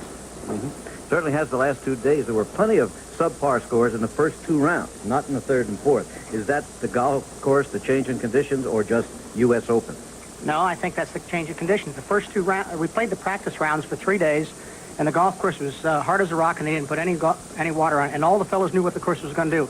And I think the USGA wanted to slow the golf course down for Thursday, and they did slow it down for Thursday and Friday, and when they slowed it down consistently, and everybody knew what was going to happen. What you said of this putt here, that he left himself. And as we watch, you've played with Tom Watson several times recently, including earlier this week.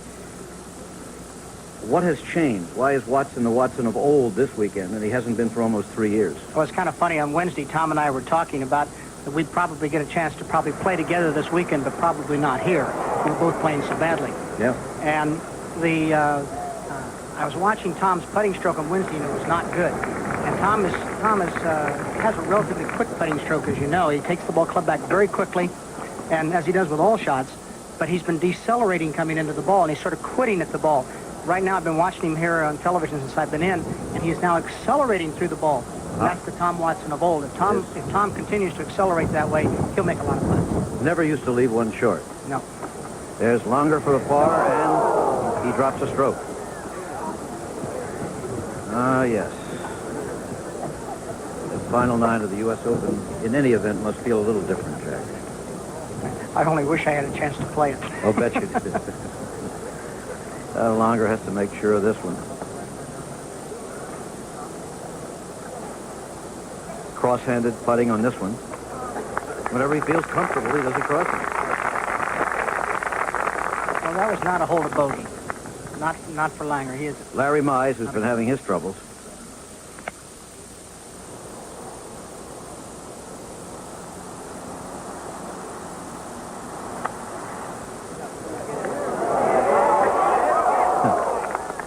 every time he chips now, people expect it might go in the hole. Okay, on they go in the U.S. Open. We're at Olympic in San Francisco.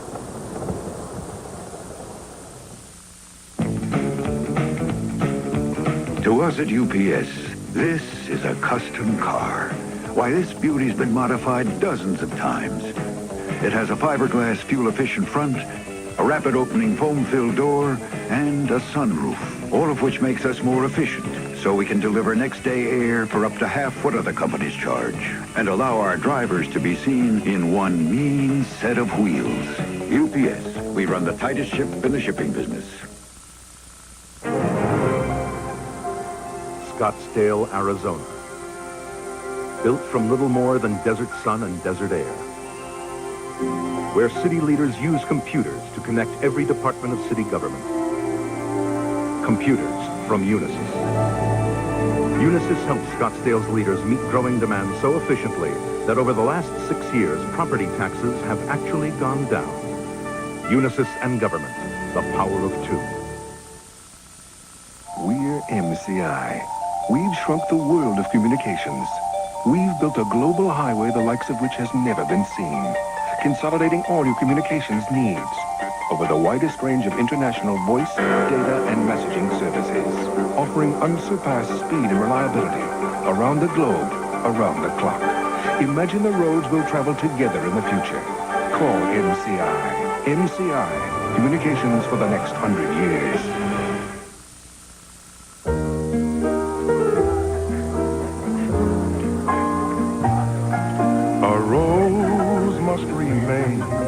With the sun and in rain.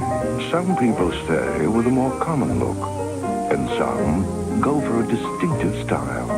To each his own. To each his own. To each his own. 1988 Lincoln Town Car. Tom Watson still leads by a single stroke in the U.S. Open over Scott Simpson. By 3 strokes now, however, over Ballesteros, Longer, Crenshaw, and Mize as we look down from the Goodyear Blimp Columbia out of Los Angeles. Pilot John Creighton up there from Orcas Island, Washington. Columbia equipped with Gyrocam 360, which is operated by Bill Sullivan, one of the very best cameramen who has ever plied this trade. Now Crenshaw for the birdie. Well, if he doesn't make this one, your chances are going. You got to put a little pressure on Tom. He's got to get himself back in the game. And so he did. Crenshaw moving to within a stroke of the lead. Tied with Scott Simpson. One behind Tom Watson. 2 shots from the lead. Sorry. That's from 2 to 1. Let's not move him up too quickly, shall we? This for 5 here. This for a bogey. For a bogey. Because he pitched it by the hole and he had to put ahead of Ben. Yep. So Mize dropping down this to go to 3 over par and 4 out of the lead. A little late for that. The number of them that got close, and then Ballesteros makes 2 bogeys in a row, and Ben made 2 bogeys in a row, and now Mize has this one for a bogey. Meanwhile, sorry, but the leader has a problem at 12, Tom Watson. Rossi, what caused him to get over there? He played a beautiful shot right there. Yes. Coming down the hill toward Lake Merced, very quick, and he had to hit it hard enough to get it out of the rough. He didn't have a great lie, but he didn't have a real bad one either. If he'd had a bad one, then he'd have really had a hard shot. Okay. Mize made the bogey, by the way.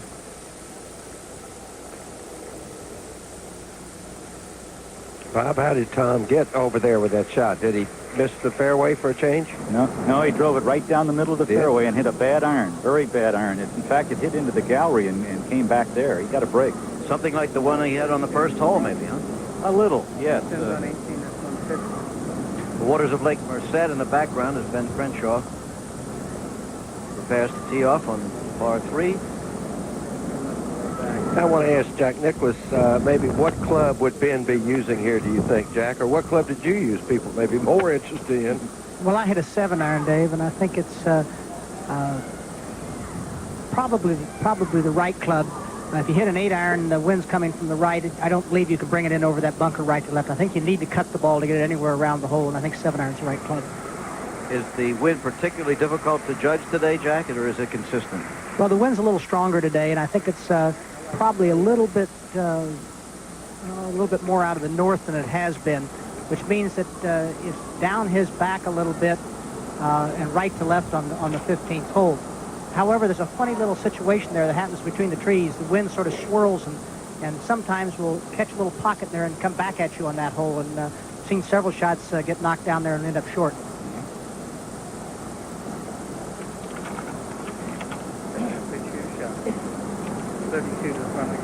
Well, you can hear the caddy say 32 to the front of the green, meaning 132 to the front of the green.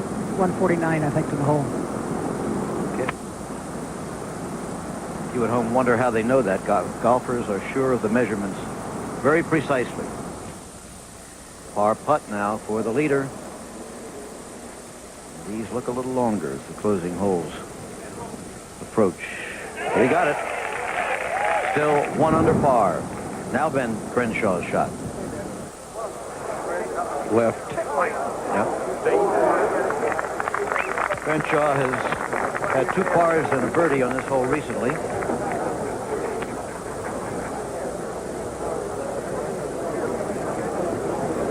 Judy, do you get a feeling of what the emotional state of these guys is in your group there? Well, I think the birdie on the last hole for Ben was really critical because after 2 bogeys in a row, he was just about to lose his momentum. And Larry certainly has to come back right away to have any chance. No question of that. 4 shots out. They seem to have their problems on the holes that I would have thought might have afforded them birdie opportunities. Well, that's what makes this a hard golf course and a hard game. Get up. Kicked off the hillside there. Well, good break or not so good break? I would say not so good, because if it kicked a little forward, a little closer. We have Lenny Clements, who is 3 over.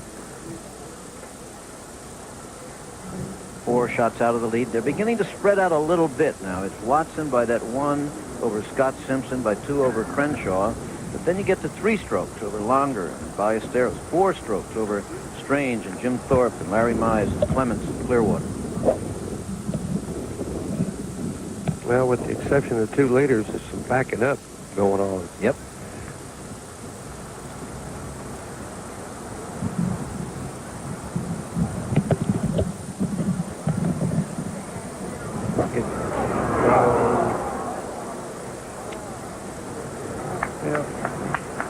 I'll tell you, if there's a 1-stroke difference coming to 18, some strange things could happen, right, Jack?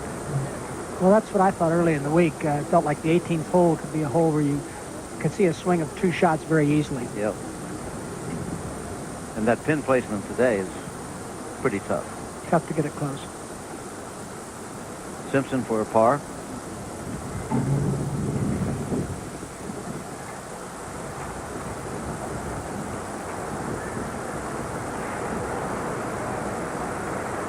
All right. Stays within a stroke. Scott Simpson has not shook all day today. That shows you how hard it is, though. Even the one that looks a little on television. He's a very steady player. It seems like both Simpson and Watson are probably obviously playing the most steady golf. They're both just par right along the way. That's right.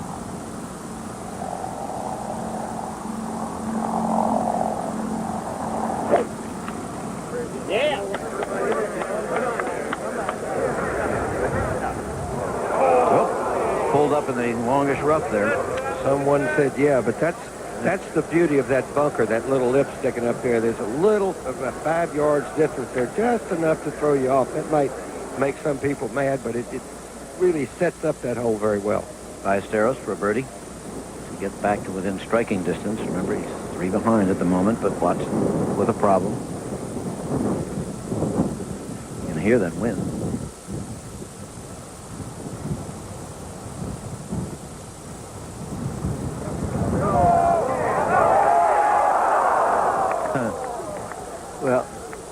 Vicente was blocking the hole, but you didn't have to see it. You could see by their body English what happened.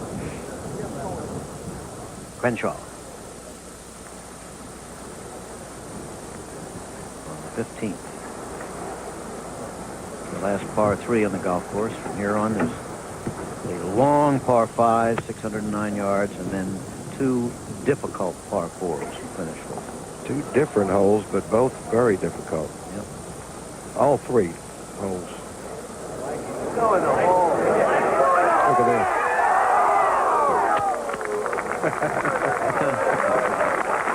Okay, a little bend, rolling along. But Watson is still the leader, but he's in trouble.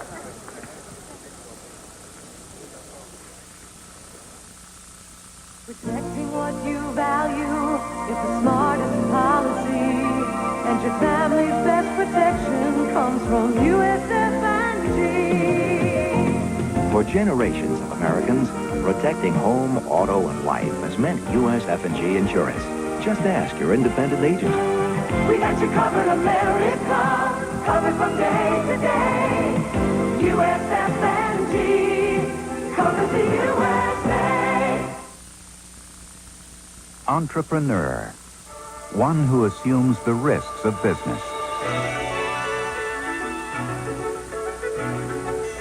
Rockwell International managers have the entrepreneurial freedom to move through the maze of business challenges.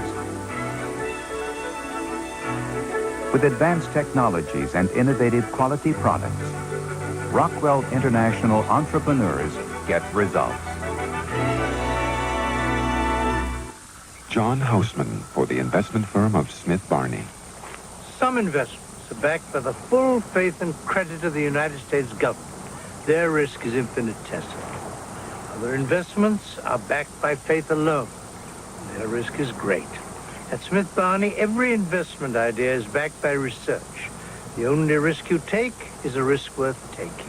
Smith Barney. They make money the old-fashioned way. They earn it.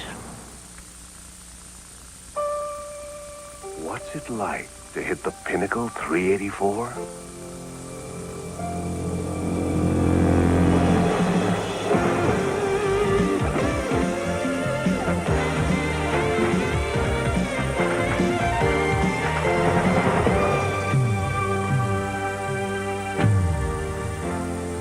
Nice shot.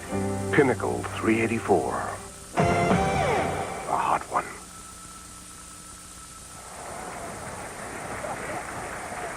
Welcome back to the final round of the United States Open Golf Championship. Bernard Langer at the 16th, the 609-yard par 5.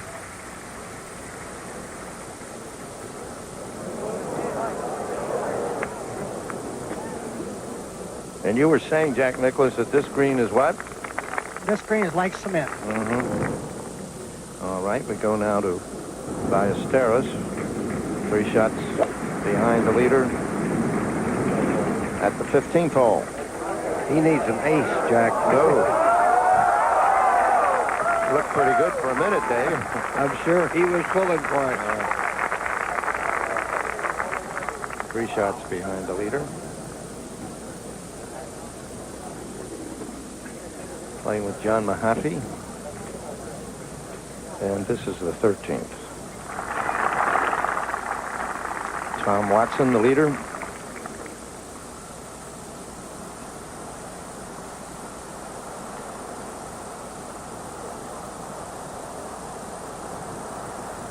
One-shot lead over Scott Simpson, and Scott just won't be shaken away. Jack, so much of what he can try to do here is dictated by his line. That's very firm there, Jack Nicklaus just told me. So this looks like an excellent golf shot. Well, that does separate the men from the boys, that one, doesn't it? I think that's where your nerves are tested as much as anywhere. I mean, you can talk about driving or putting or anything, but when you have a little delicate shot out of that tall, what we refer to as U.S. Open rough, play a shot like that, you're pretty much in control.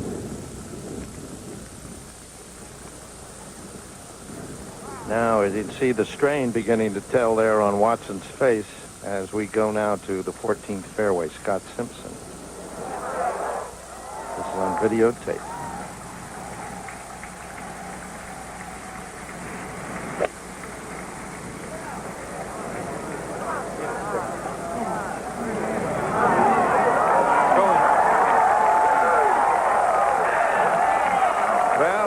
makings come back here. That Snead, that was something, wasn't it? Jack, he really played a great shot. He had about 160 yards, 162 yards, and he hit a 7-iron right by the hole. All right, we're up at 16, obviously, with longer for par to keep in touch. He remains 2 shots behind as he goes to the dreaded 17th hole.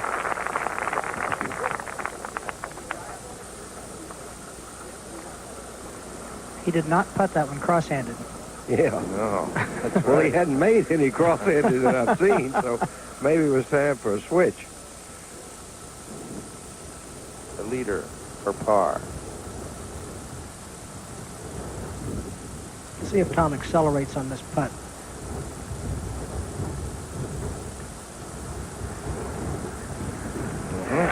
Excellent.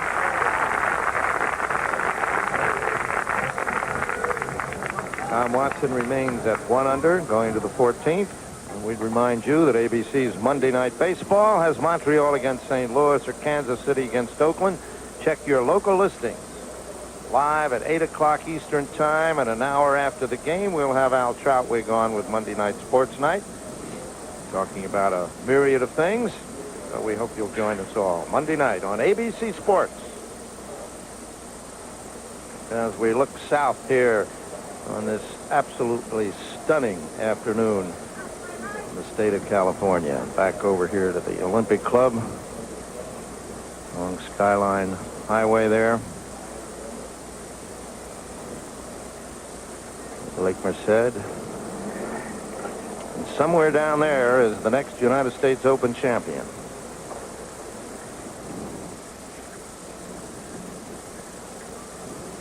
It's 14 green you're looking at there, Jack. Funny somehow, but when you're looking down on it, it looks all insignificant, doesn't it? Which, of course, it's not. This is Mahaffey. Ballesteros is playing partner, and look at this putt. Mahaffey 6 over. Starting the day at only 1 over, so 14th tee in the leader.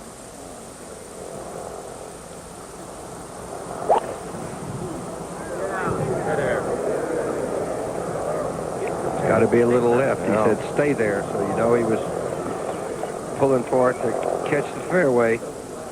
Well, as Rosberg has been telling us, he's been driving it so well the last few holes. Tom hung a little bit on his left side on that swing. Ballesteros.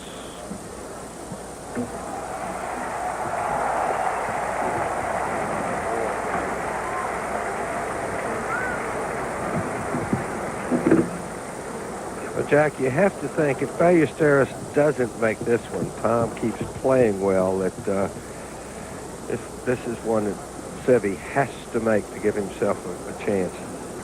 Well, he knows that the putt's not fast. But you just saw Mahaffey putt that putt, and I don't know. Knowing Seve, I would expect him to give this a pretty good run. And don't you think it's because of the shade, maybe kept a little more moisture in that part of the green? It could, and it also goes right uphill, right at the hole there. It swings up. You can't see it on the camera, but it does swing up. So he can get a pretty good run at it and feel very free.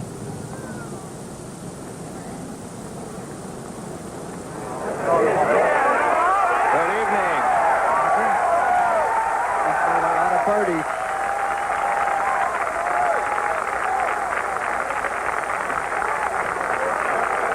That puts a little more drama into the situation. Simpson. Yes. And the plot thickens even more. Co-leaders, Watson and Simpson.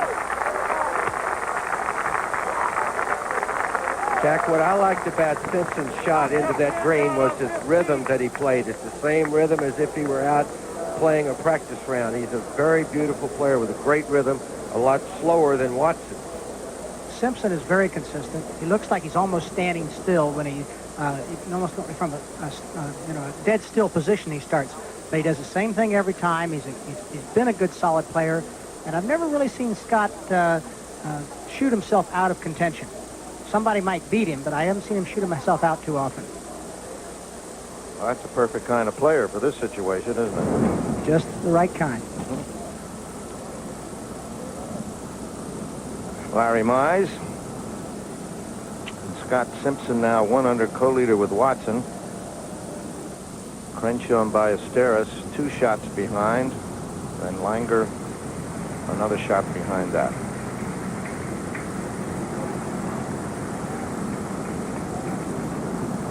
This will be a little harder shot for Simpson. Scott's basically a right to left player, and I think he'll play this ball pretty much into the middle of the green. Which doesn't leave you a very long putt anyhow. No, the middle of the green is the place to hit it on this hole. You try to hit it at the hole, I think too many bad things can happen.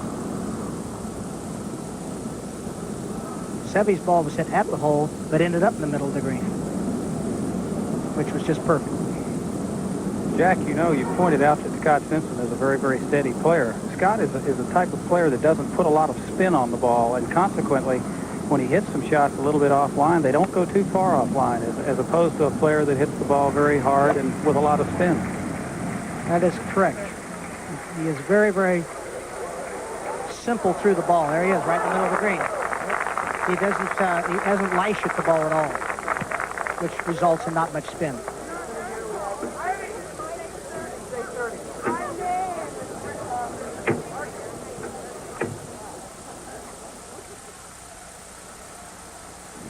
Curtis Strange birding the 18th hole a few moments ago, and he finishes +3.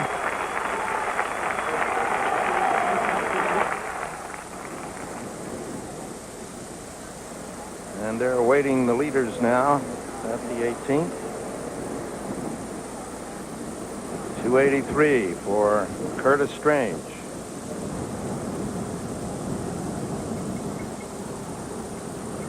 Lenny Clements.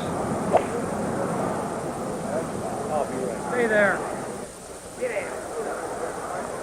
Well, stay there or get down. Right up close to Scott Simpson. Now we have Crenshaw. Jackie has no chance to put the ball on the green. He's just going to play out, try to make a 5 another way. Well, that's what he did in the first round, Judy. Now we're with the leader, Rosberg. 140 yards with a pitching wedge.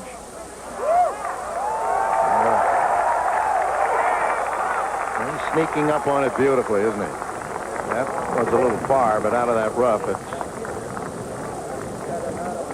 not bad at all.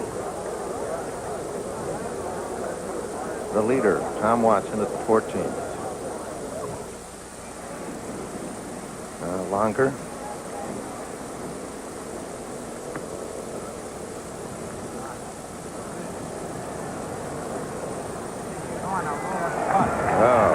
Good shot by Bernard Longer a few moments ago. That was on videotape. So, situation now, Tom Watson and Scott Simpson, co-leaders at 1 under, and we'll be back with more and from San Francisco in just a moment.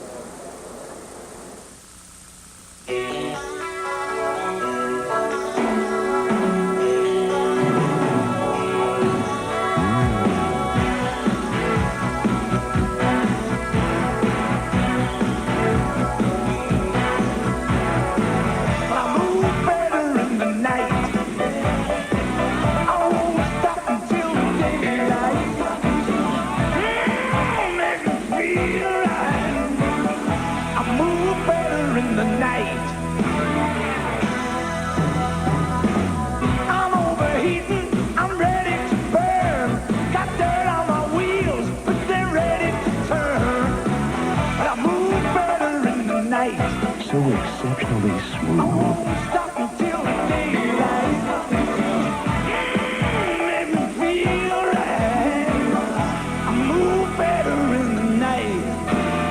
The night belongs to Michelob. Mistreating the mentally ill is a national disgrace. An explicit report Friday. Practice, patience, perseverance. It takes all of these to be the best. And it takes all of these and much more to produce the kind of golf equipment that rewards your best efforts. My name is Kurt Young of Custom Golf. I'd like to invite you to visit our huge showroom and factory here in Austin. In 20 years, we've grown from the basement of a home to a $10 million a year business with nearly 150 employees. We carry everything for golf, and we're especially proud of our golf clubs. It takes 28 different steps to shape, grind, and polish the clubs that carry the Golfsmith trademark. 28 steps of quality. And with our direct factory prices, you get the best clubs for your dollar. Over 4,000 golf pros around the country use our products, along with thousands of golfers just like you and me. Call us for a catalog, or come see us and tour our factory on North IH-35. Over 20 years of golf club making, quality products, and factory direct prices. Custom Golf Clubs Incorporated and the Golfsmith trademark mean the finest in golf. 24 Action News Update, giving you more every day. San Diego, California's 37-year-old Scott Simpson and Tom Watson at the age of 37 from Missouri, leading the U.S. Open with only a handful of holes to play. Watson negotiating the 14th, Scott Simpson on the 15th. On videotape, this is Scott Simpson putting to take the lead. In a fabulous approach shot here.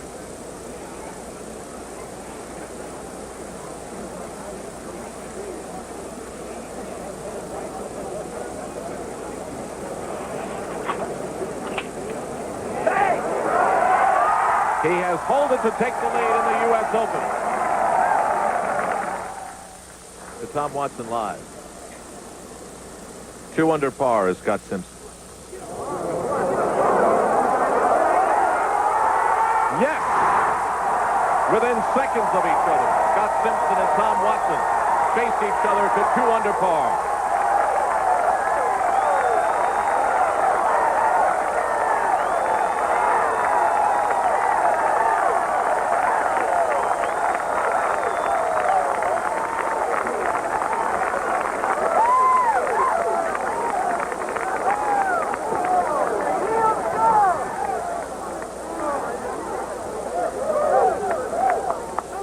We've been waiting all day for moments like those, and they came so close together in time we couldn't show you them separately. Meanwhile, on 17, Bernhard Langer, you know he heard those cheers at 2 over par. This putt will almost come back to him. It breaks so much. Is it? Yeah, he's putting, not putting cross-handed. No. Jack, I have a thought for you. The greens here so fast. As we go to Ben Crenshaw, I'll resume with that thought in a moment. You remember Ben Crenshaw had a punch out onto the fairway. This on tape. His 4th shot.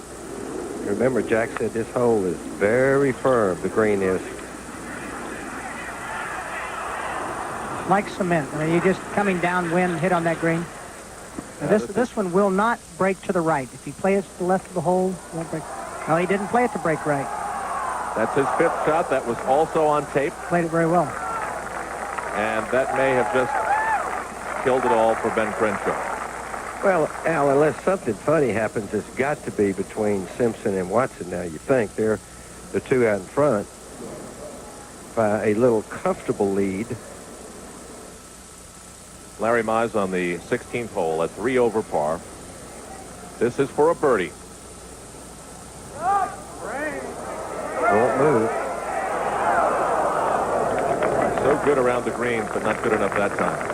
But, Jack, what I wanted to ask you, and Dave, too, the greens here are so fast, it's been a major topic of conversation. Look at the men who have been involved on the leaderboard. Watson, Mize, Langer, Crenshaw, Ballesteros. They've all won Masters. For Tom, it's even 2 of them, and Seve the same. Is there a connection there? Well, I think all these fellas are good fast green putters. I don't actually think that these greens are all that fast, Al. I think the pitch of these greens are causing the speed of these greens. You notice that up the hill, fast greens are usually fast, and these up the hill are not fast. Tom Watson safely on off the tee. Now back to Scott Simpson. Remember, Scott Simpson and Tom Watson are tied at 2 under par. Al, if he can get 5-4-4, he would be in very good shape.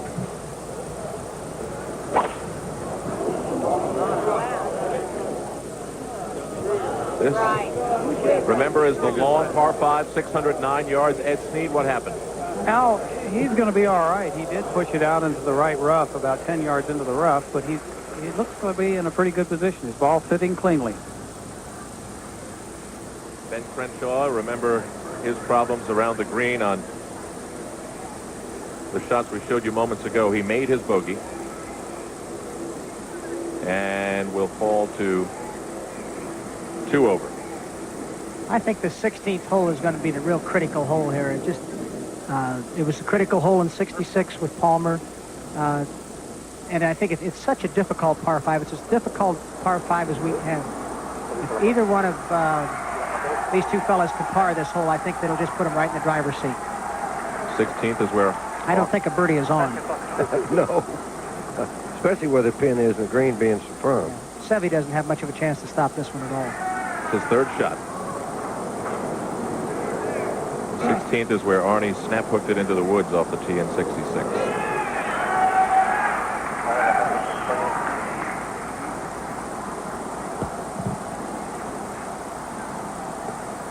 That's what he's looking at. Right over that little grassy part there's the pin.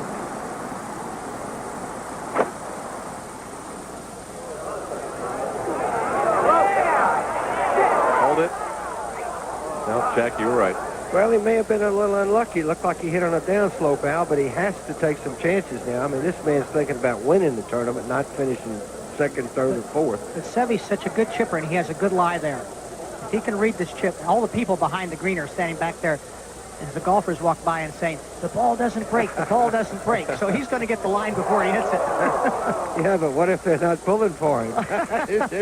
They give you some wrong information, too. I'll sand back this guy. They're right. They break it right. It doesn't break. Bernhard Langer off the 18th tee and flirting with the rough, but staying away from it and curling away. Langer at 2 over. Ballesteros on the 16th at 1 over par. And Scott Simpson and Tom Watson at 2 under. And we go back to check in on Tom Watson.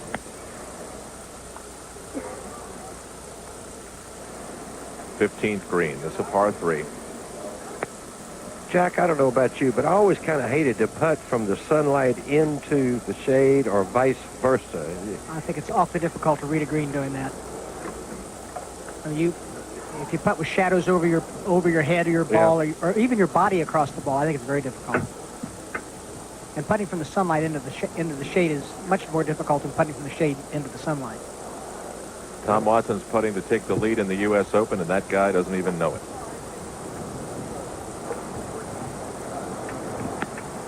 That's a long putt there.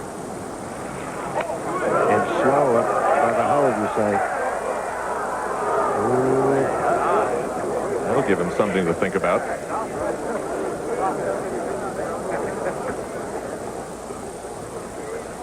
If you're going to leave yourself a putt, though, that was the putt to leave yourself.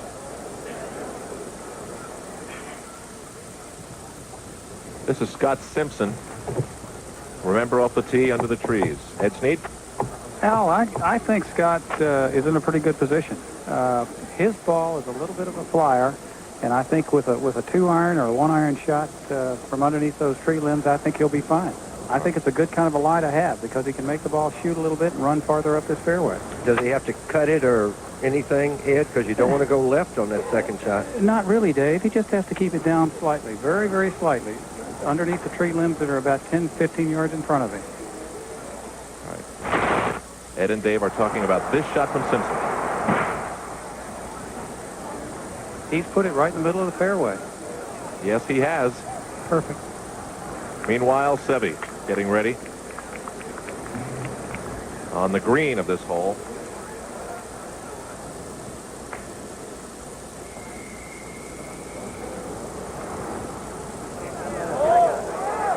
That's left. That's like magic. They must not have told him. I told you. They pull it for the 2 California boys.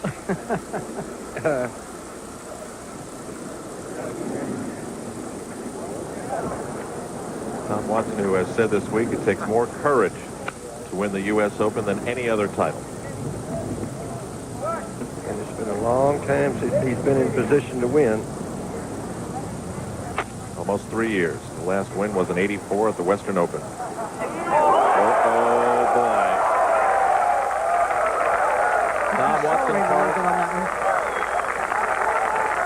Tom Watson pars the 15th hole to remain at 2 under par. Bernhard Langer on the 18th fairway.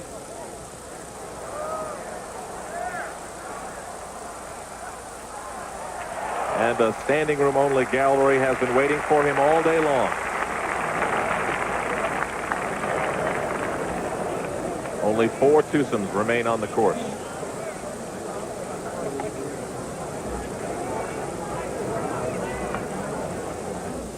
Tom Watson and Scott Simpson at 2 under par through 15. Seve on 16. Bernhard Langer on 18. Ben Crenshaw on 17. The 17th hole, which has played the toughest for all golfers through the 4 days of the U.S. Open.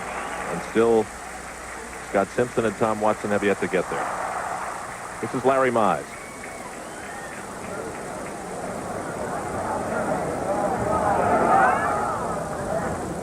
Pulls up short. 16th tee, Tom Watson. The big par 5. Perfect. Absolutely perfect drive.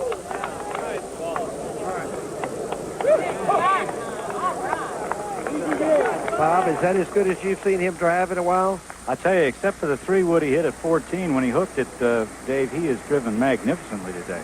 I think that's more cause of why he hasn't won, not his putting or anything. He's put so much pressure on his putting by bad driving.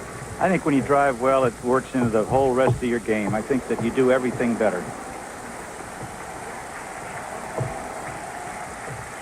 The Spaniard Ballesteros for par with only 2 holes remaining. And he'll head to 17th tee at 1 over par.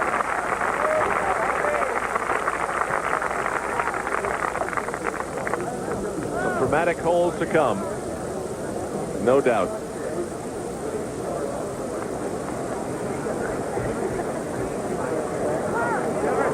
Scott Simpson on the 16th hole, his 3rd shot. Remember, under the trees and in the rough, off the tee, and a nice recovery in the middle of the fairway on the 2nd shot.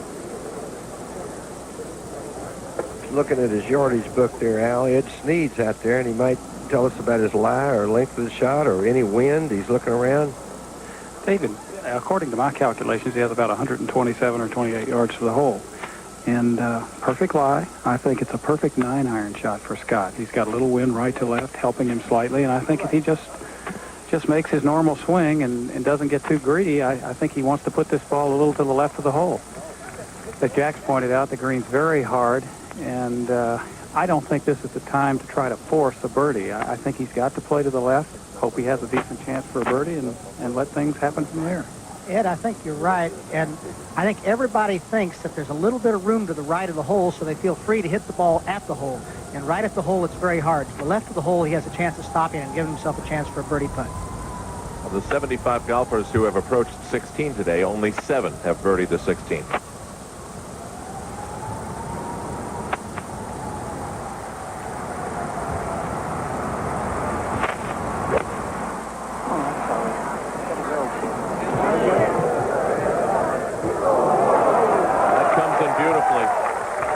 Right on target again.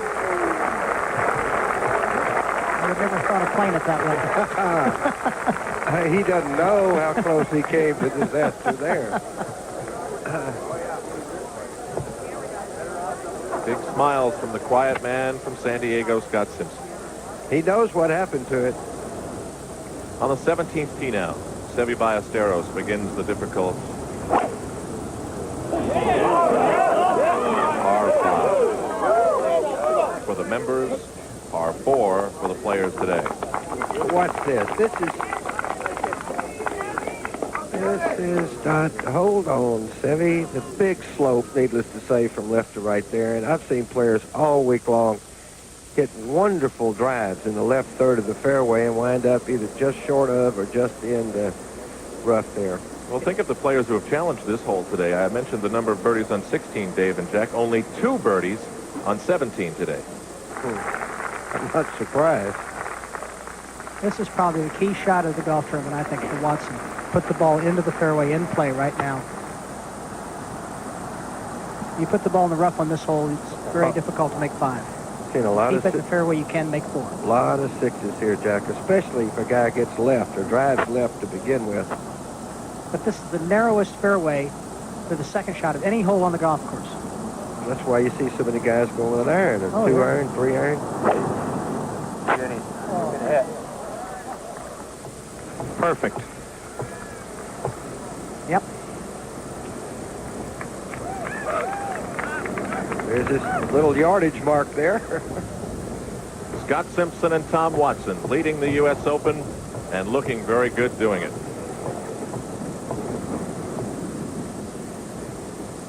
The lead. Looking good. And he's done it. Oh, boy. Scott Simpson. Oh, man, what a birdie. At the age of 31, may be on his way to the U.S. Open Championship. Welcome to the Pac-10 Open. It's Scott Simpson of USC against Tom Watson of Stanford. And right here in California. Boy, are these guys playing some steady golf down the stretch. I can't believe that they could play this well in the condition this golf course is this afternoon. With me on the tower, Jack Nicklaus, whom you just heard, and Dave Marr, both members of our ABC golf staff now, fortunately for us. Tom Watson out on the fairway, watching that. He saw it happen. He knows. Yep.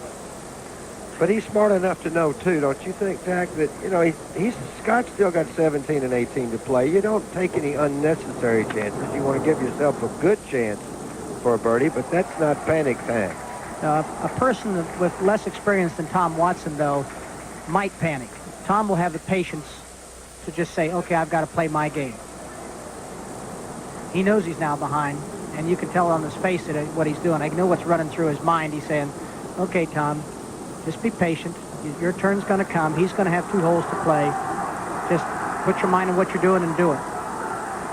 Does either of these 2 golfers have an advantage on those particular 2 holes in your mind, Jack? 17 and 18. Oh, I think both of them are long. Both of them will hit the ball right to left off the tee, which will hold the ball into the fairway or have a better chance of holding it into the fairway at 17. It's going to be about the same on 18. I don't think there's any real advantage for either one of them, except for Watson has more experience and has won. Seve Ballesteros on 17. This normally plays, remember, as a par 5 for the members. They shorten it a little bit, made it a par 4 here, but it's still very difficult to reach. And even when you've reached it, yes, you still got some problems. The green, of course, designed for a par 5 hole, not for a par 4. But now, Tom Watson ready. It's from 100 yards, Jim. Okay, Rossi. Is it wind still right to left, Bob? Not much wind now. Okay.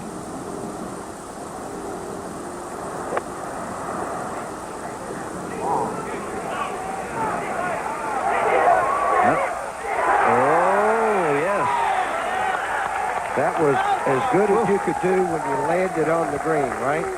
Square grooves. Oh, the square groove deal. That was definitely square grooves. The current controversy in golf, in case you didn't know what Jack was talking about, is a style of club which has square grooves on the club face, and in your opinion, that had a lot to do with it. I don't think you could have stopped the ball without him. I think that was a magnificent shot under any circumstances with any golf club. But the square grooves allowed him to play that shot.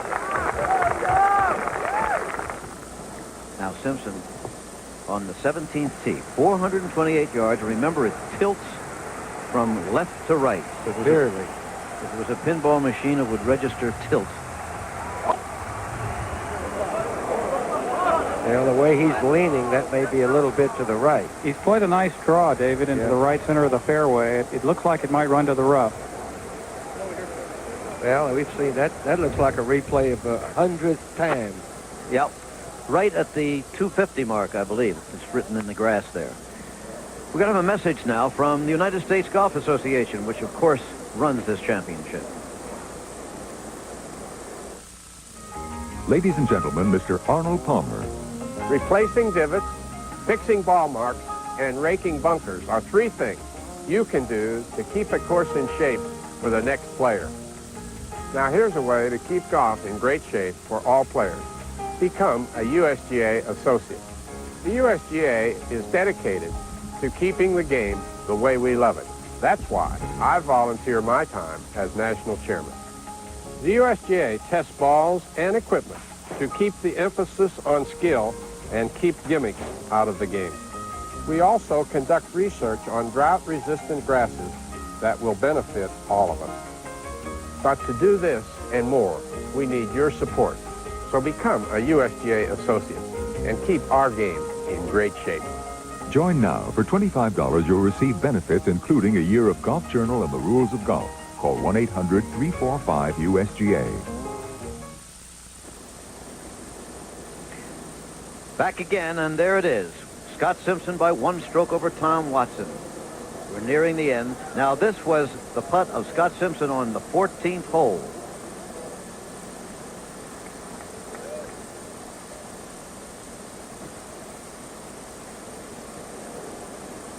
The 15th hole.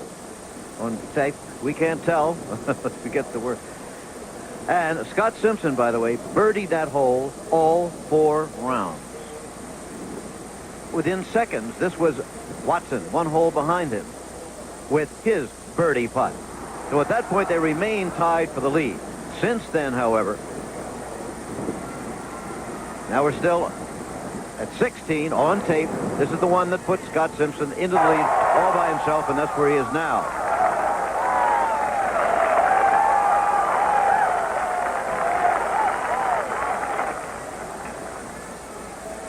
Tom Watson needing a birdie to get back into a tie with 2 holes to play. Scott Simpson on 17, looking it over. Now Simpson on 17 had a bogey the first day. He's parred it the last 2 days. Ballesteros now at 1 over par, 4 shots out of the lead. On that same hole where Simpson is waiting.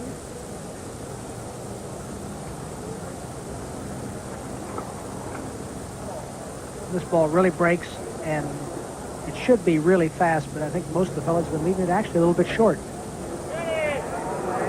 left it a lot short. It just looks like it's just absolutely really fast. Matter of fact, early in the tournament, you couldn't have even putted the ball and kept it on the green there. And I don't know whether it didn't look like they even cut the 17th and 18th greens today, so it was very, obviously very slow. Well, they may have done that to try to take away some of the severe slope and speed that you get. Well, I think it was probably the right thing to do, but I'm very surprised that the pin was in that position. Now the putt to tie for the lead. Jack, you said this will not move to the right, but it looks that way. It looks like the ball should move right because everything else moves towards Lake Merced on the golf course. But my ball rolled down. Matter of fact, even went a little bit left going down there. I don't know what this hits a little different angle here. Nope. As you said. Stayed straight and went left just past the hole. Yep.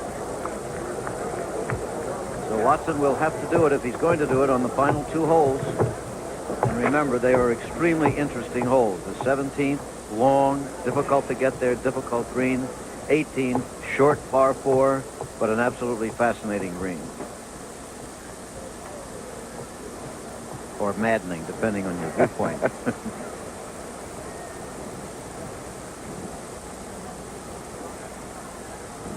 There's the par for Tom. Ballesteros, bogey 17, by the way, to drop another stroke off the lead. Simpson trying to test the wind, which seems to be down a good deal now. Well, it'd be very hard to feel the wind. He's well below the surface of the green there. It's neat. Is there wind out there or not? Well, Jim, there's wind.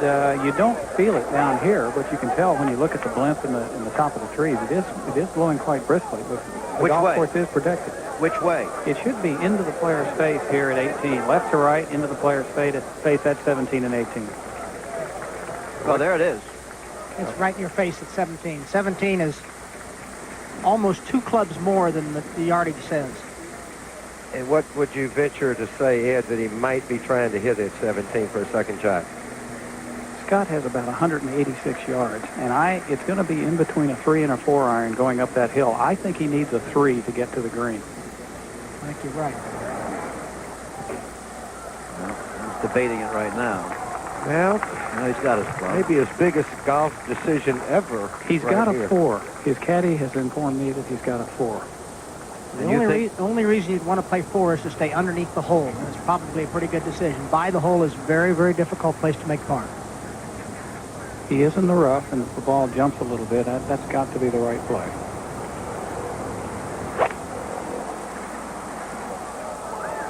He's hit it to the left. Pins into the bunker. Now, what's the problem from there, Jack? He really has a very difficult bunker shot to stop. I mean, the ball's going to get on the green, it's going to spin to the right, and that's going to take off. And it just depends. If he gets the right, shot coming out, he has a chance, but it's going to be a tough one. He's going to have a hard time making 4 from there. Meanwhile, back on the tee of this 428-yard par 4, Tom Watson, I'm sure, is aware of what has happened to his adversary this time. He saw him make a putt on 16, and he was on this tee when Simpson put the ball in the bunker on 17. Tom birdied this hole the first day, but has bogeyed it the last 2. There it is.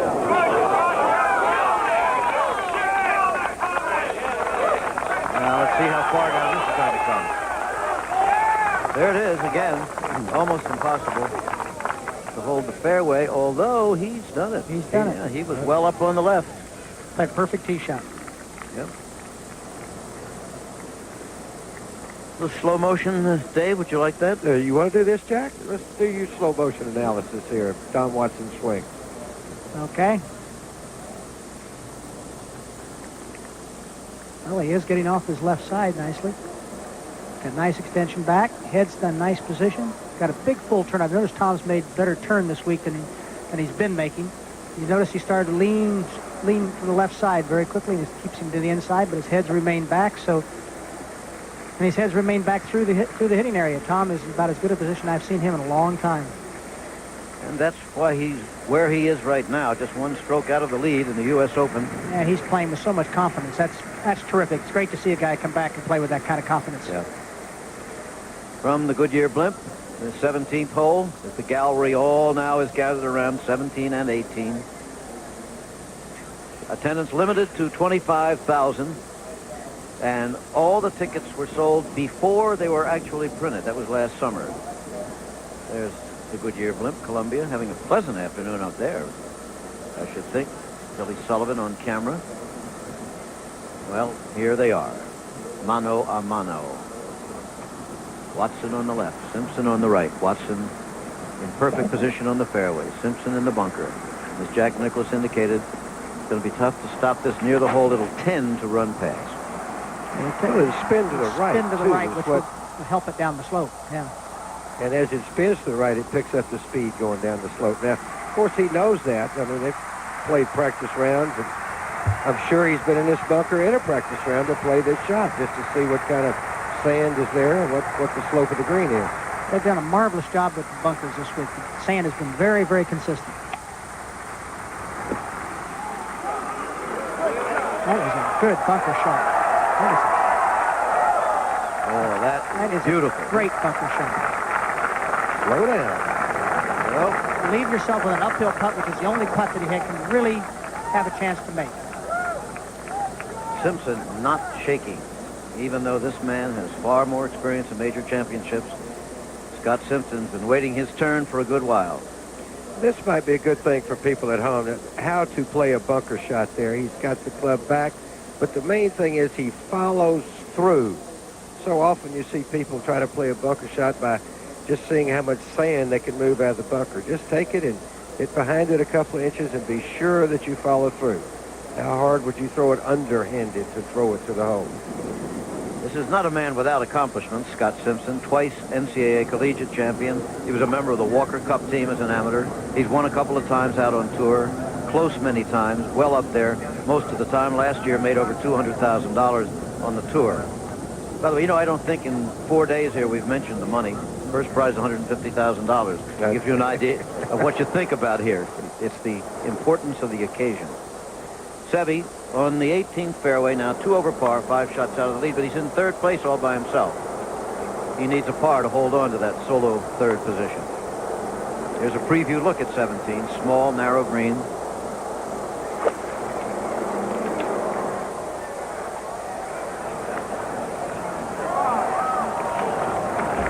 we'll get into the things that putts can do where that flagstick is today. You saw where that ball landed?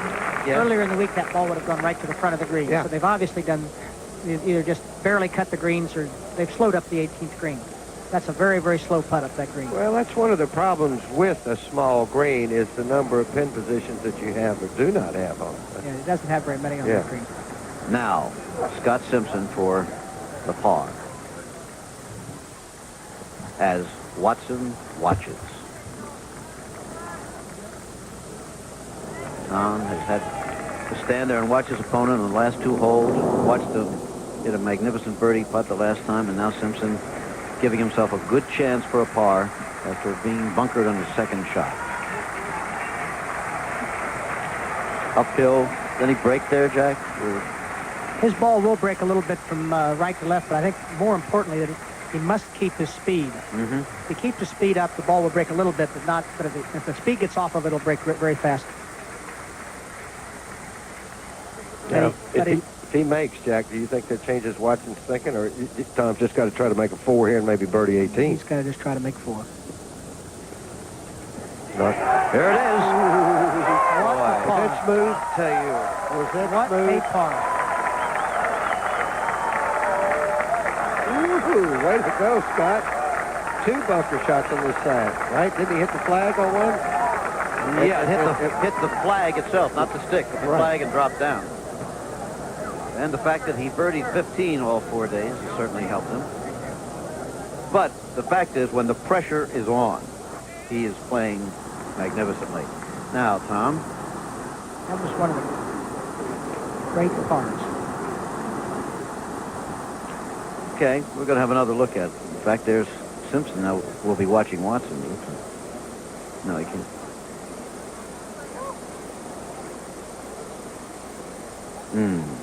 Center of the hole. Oh, yes, that was. He's hit a lot of good putts today. Remember, starting out, he about the first 6 or 7 holes, he didn't make all of them, but every one of them was a good, well-struck putt.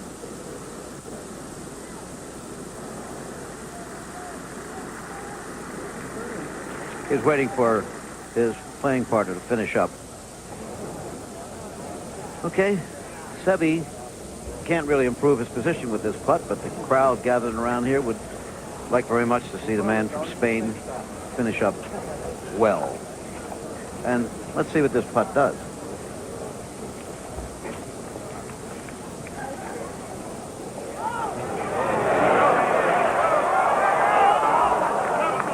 So the par will bring in Seve Ballesteros at 2 over for this championship, a 1 over par round of 71 today. After previous rounds of 68, 75 on Friday, and 68 yesterday.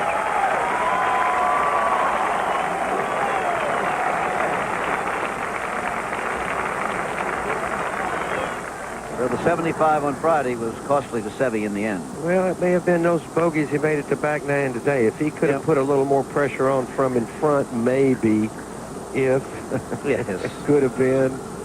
If wishes were horses and all that sort of. We've all got a lot of those, David. Oh, yes. Okay, now he has to make 4. 175 yards.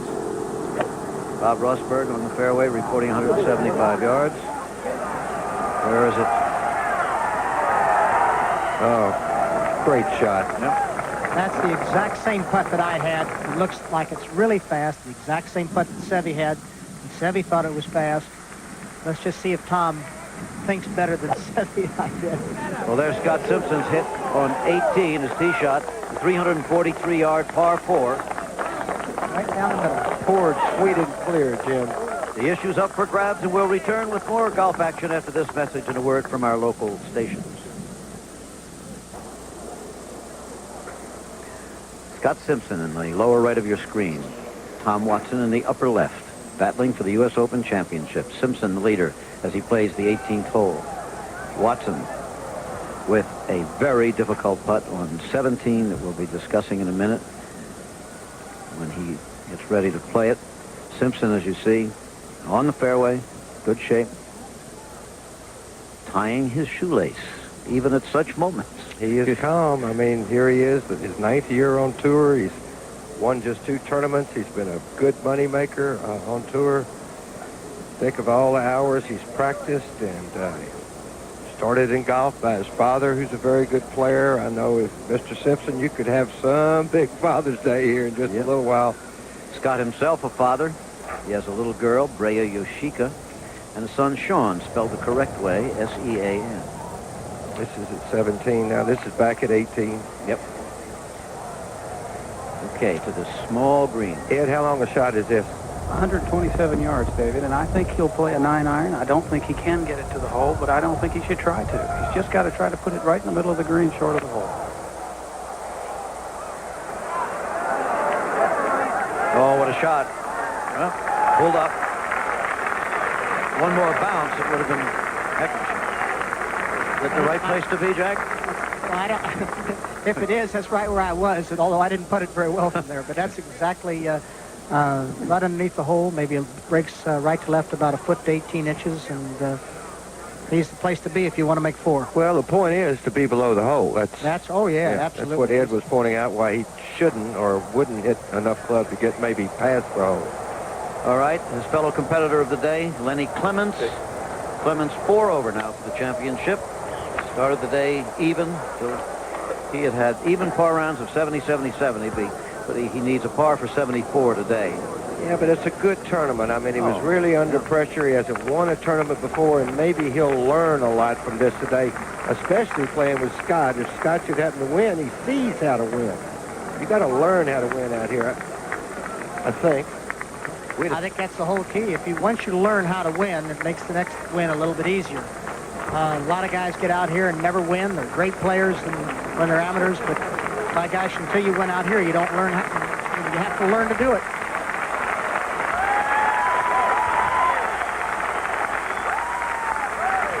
Watson getting ready, but Scott Simpson, this is what it feels like when you may be on the verge of winning the Open.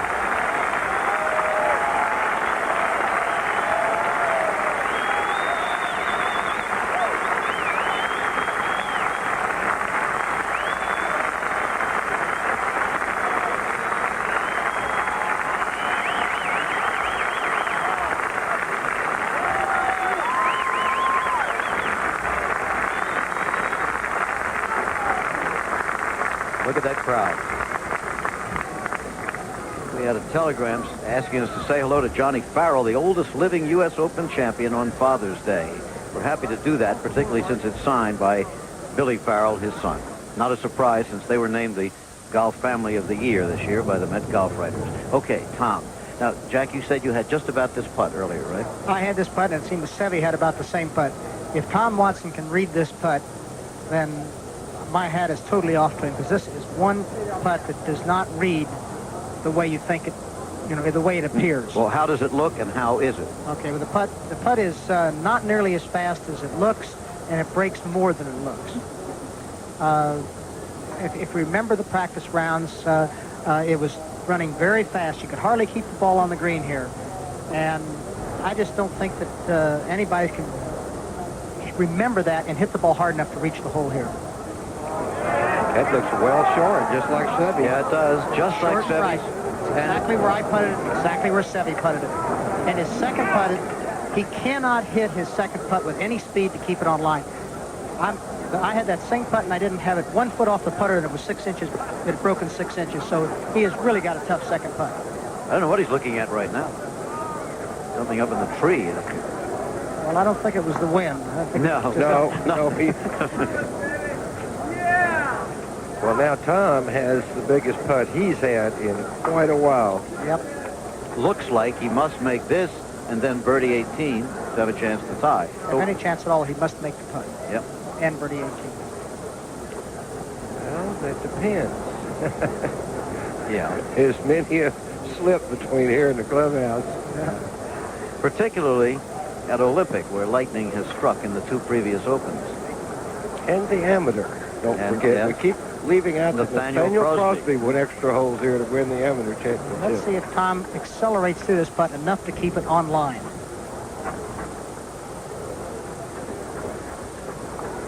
I want to tell you, huh? Fantastic putt. What a great putt. Making a Tom Watson fan out of you, huh? I'll tell you one thing. Tom and I have been good friends for a long time, but I've become a fan now, watching the way he's putting.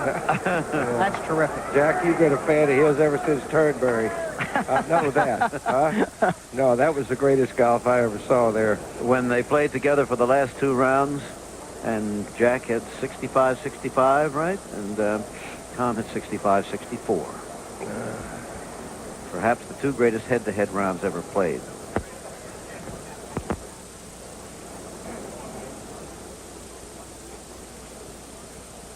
So Watson has kept his chances alive. Simpson now to get down in 2.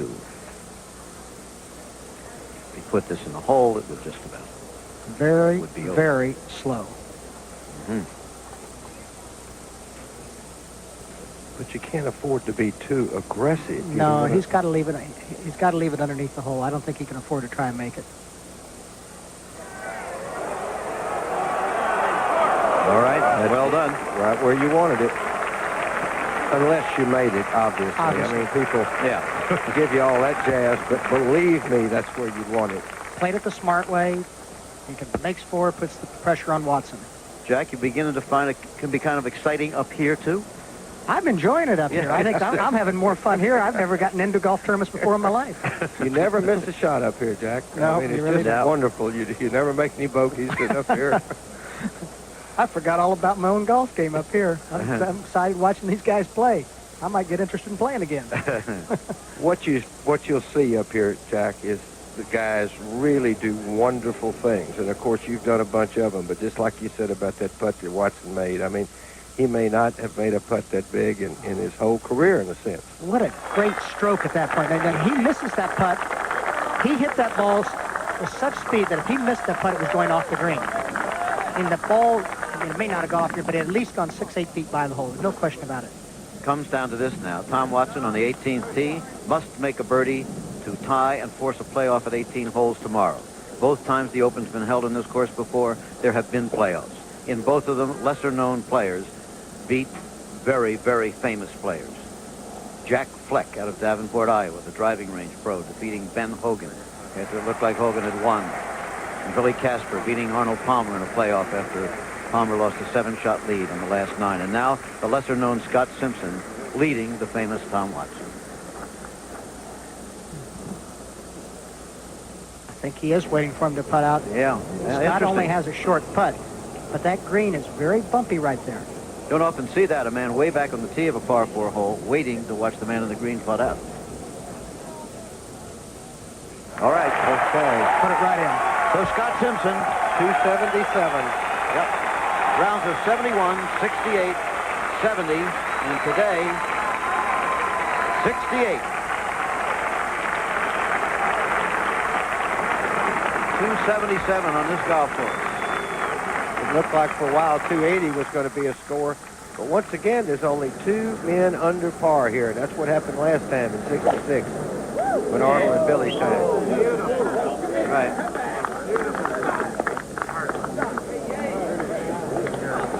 Couldn't be much better than that. Well, the other side of the fairway would have been a little better. A little better. Okay, we're going to take a quick break here, but you won't miss a thing.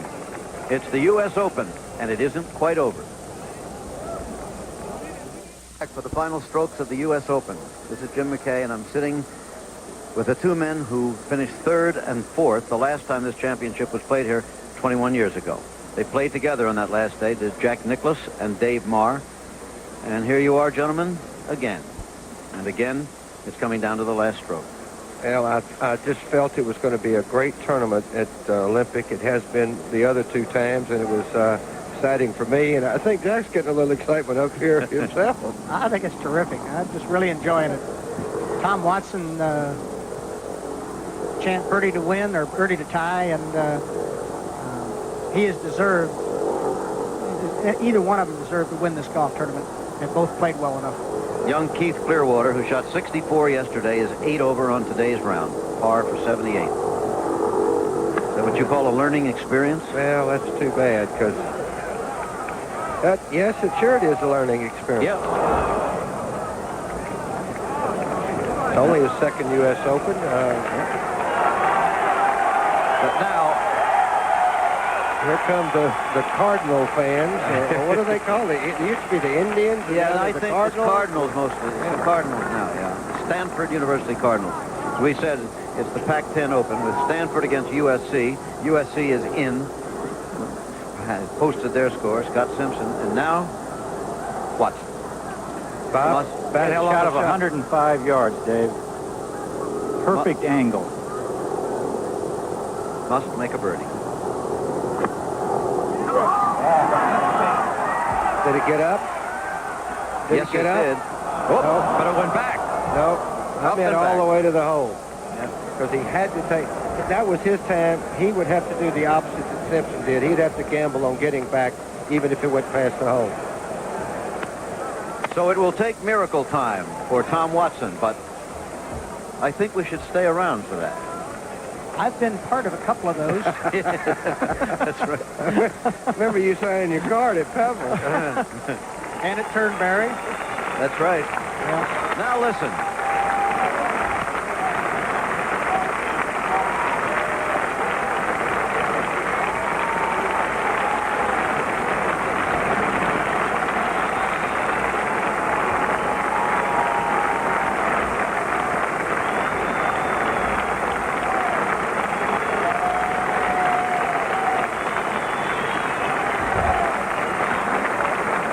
Crowd of more than 25,000 gathered around the 18th green and fairway now. Al Troutwig with Scott Simpson, quickly. Okay, Jim. Scott, why don't you just tell me what's on your mind right now? You were smiling an awful lot today and very successful, and now it's come down to this one last stroke for Tom Watson. Yeah, well, I'm still smiling. No, I'm just really happy to be here. I had one of those days where one of the best putting rounds of my life, and that's what it takes to shoot under par out here, because you can't go for that many pins. So I made a lot of really good putts, and I'm just really thankful to the Lord just to be here. Does one of the best putting rounds of your life make for one of the best days of your life? Definitely. You know, it would be a big thrill to win. Tom hasn't pulled out yet, but to win the U.S. Open, geez, I can't imagine anything better than that. This would be a dream come true for me. Well, you've had the dream of walking up the 18th fairway. You had the reality of it. Now together we'll watch Tom Watson. Jim? Tom, who almost always, when he's off the putting surface, leaves the flagstick in. I think maybe it's not him. I think maybe it's Clearwater's going to go first, because Tom always leaves that stick in, it seems to me. Yeah. Well, Keith ought to go first, really, because Yeah. if Tom did happen to make this, for which the odds are that he won't, and this place would be pandemonium, I don't think Keith would even get to finish, maybe. Yeah, but there's two schools of thought, Dave. If Tom were away and Keith played first, then the USG might look at it as maybe getting aid from an outside player. So I think Keith is away. Yeah. And he is playing first. Particularly since they're almost from the same angle. That's right.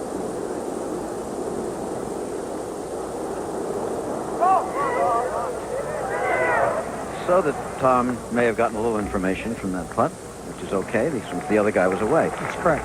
But now, Keith Clearwater still has distinguished himself. A tough last round. You're going to hear a lot more from that young man. Oh, boy, he's a good-looking player.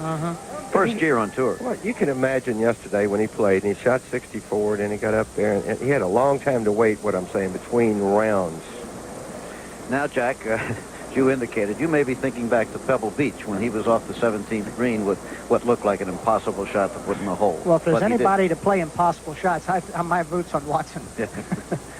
But he's got a tough one over there, and of course it's coming over a ridge, and there's a break that you really can't see from a little nose that sticks out in the green there. Trying to get the flagstick to sit right. Plus, that taller fringe there may hinder his backswing just a little bit.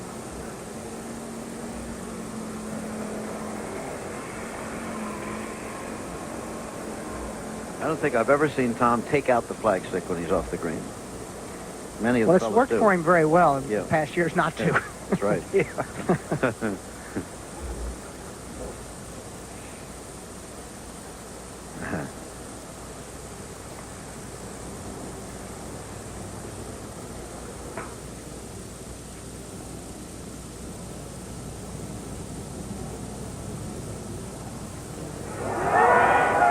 it. Hit it. Hit it. putt. Great putt. 3 inches from a tie. It's over. Al Proudwick.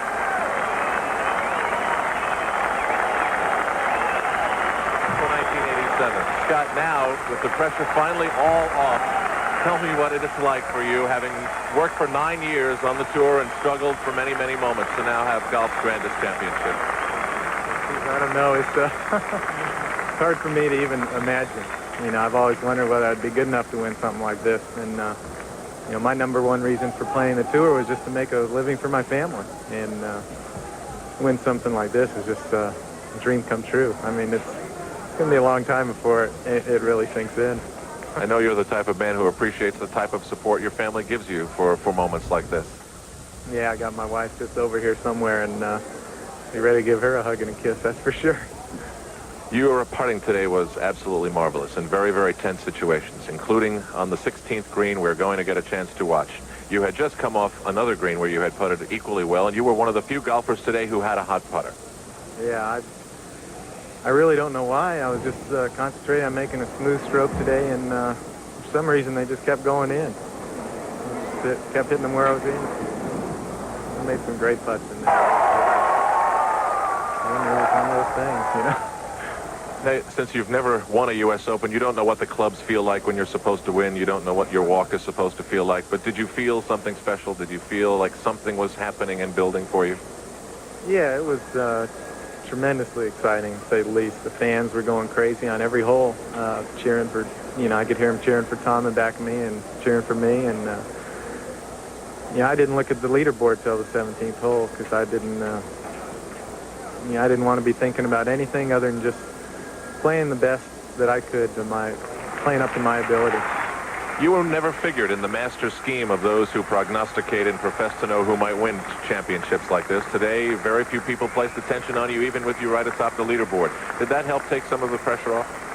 I suppose it does. I was asked before the tournament started, Ryder came up to me and said, how many guys do you think could win this tournament? And I said, I think there's 50 or 60. And he says, come on. He says, Payne Stewart was in there and said 12 guys could win. And I said, well, I can think of, you know, a lot of guys. How about Keith Clearwater, you know? And, yeah, I think there's a lot of players capable of winning. And it's a thrill to win it, too. Perhaps you can look at your father through the magic of our television screen and tell him exactly what you'd like to say. I know he played a big role in what you're achieving today. Yeah, I wouldn't be here without my dad. And he enabled me to start golf, and I was really blessed to just be able to play golf. A lot of people aren't so lucky, and I just love the game, and just tell my dad I love him. I really do. In the 4 days that this whole tournament took place, did you communicate with him? Did he tell you how proud he was? Actually, I didn't. I talked to my mom, and my dad was playing. He probably would have been up here, but he's playing trumpet in a couple jobs this weekend, and he told me, he said, you know, this course should be built for your game. So I'm sure I'll probably be talking to him tonight a little bit. And in 4 days, you never once thought of the money you would win? No, I didn't. I've been really fortunate to have my best year ever so far. So, you know, the money isn't the big problem right now, so it takes a little bit of pressure off. And I was just, the last 2 weeks, this is my 6th week in a row, and the last 2 weeks, I found myself getting upset and angry at times when things didn't go my way. And so my only goal this week really was to, you know, just live up to the way the Lord says to get out there and play golf, which would be just do your best and accept whatever the result was. And so I was really content this week to just do my best, and I never lost my patience, never got upset once, which, you know, is the real key for me to a tournament like this, where you're going to get bad breaks and bad lies and things. Scott, congratulations. Thanks. Okay. So in the back to you, Jim McKay. In the golden sunlight of California, there's his wife, Cheryl. Oh, on the first day of summer, Scott Simpson has given his father and himself the perfect Father's Day present. We'll be back. And 80s. That's in reverse of what opens usually are. In the first 2 days, you'll have unknowns up there, and they fade away, and then the old pros take over. It happened in reverse here at Olympic this year. And on the third round, on Saturday, some unknowns, or relatively unknowns, came along. Mark Wiebe and Keith Clearwater, and then Scott Simpson tiptoed his way in here. And today, Scott Simpson won it. He did not, no other person lost it. Scott Simpson won it. And I think the real winner, aside from him, has been the Olympic course, which brought out the best in these players. We saw shot making this week that was absolutely superb. And it's hoped, at least here, that the USGA will come back here in a shorter time than 21 years for the next USGA in San Francisco. It was a terrific Open. We hope you enjoyed it. Jim? Thank you, Jack. Well, you might say that lightning struck Tom Watson here, but let it be remembered very clearly that Scott Simpson won this golf tournament. He birdied the 15th hole. He birdied the 16th hole. He did exactly what he had to win it. There was no backing into the U.S. Open Championship this year. It's been a wonderful week here in San Francisco. This ABC Sports exclusive has been brought to you by the people of Rockwell International, where science gets down to business. By Top Flight XL and Top Flight Plus golf balls from Spalding, the longest balls. By USF&G. All across this country, USF&G protects your business, home, auto, and life. USF&G covers the USA. And by the investment firm of Smith Barney. They make money the old-fashioned way. They earn it. Be sure to join us tomorrow for ABC's Monday Night Baseball.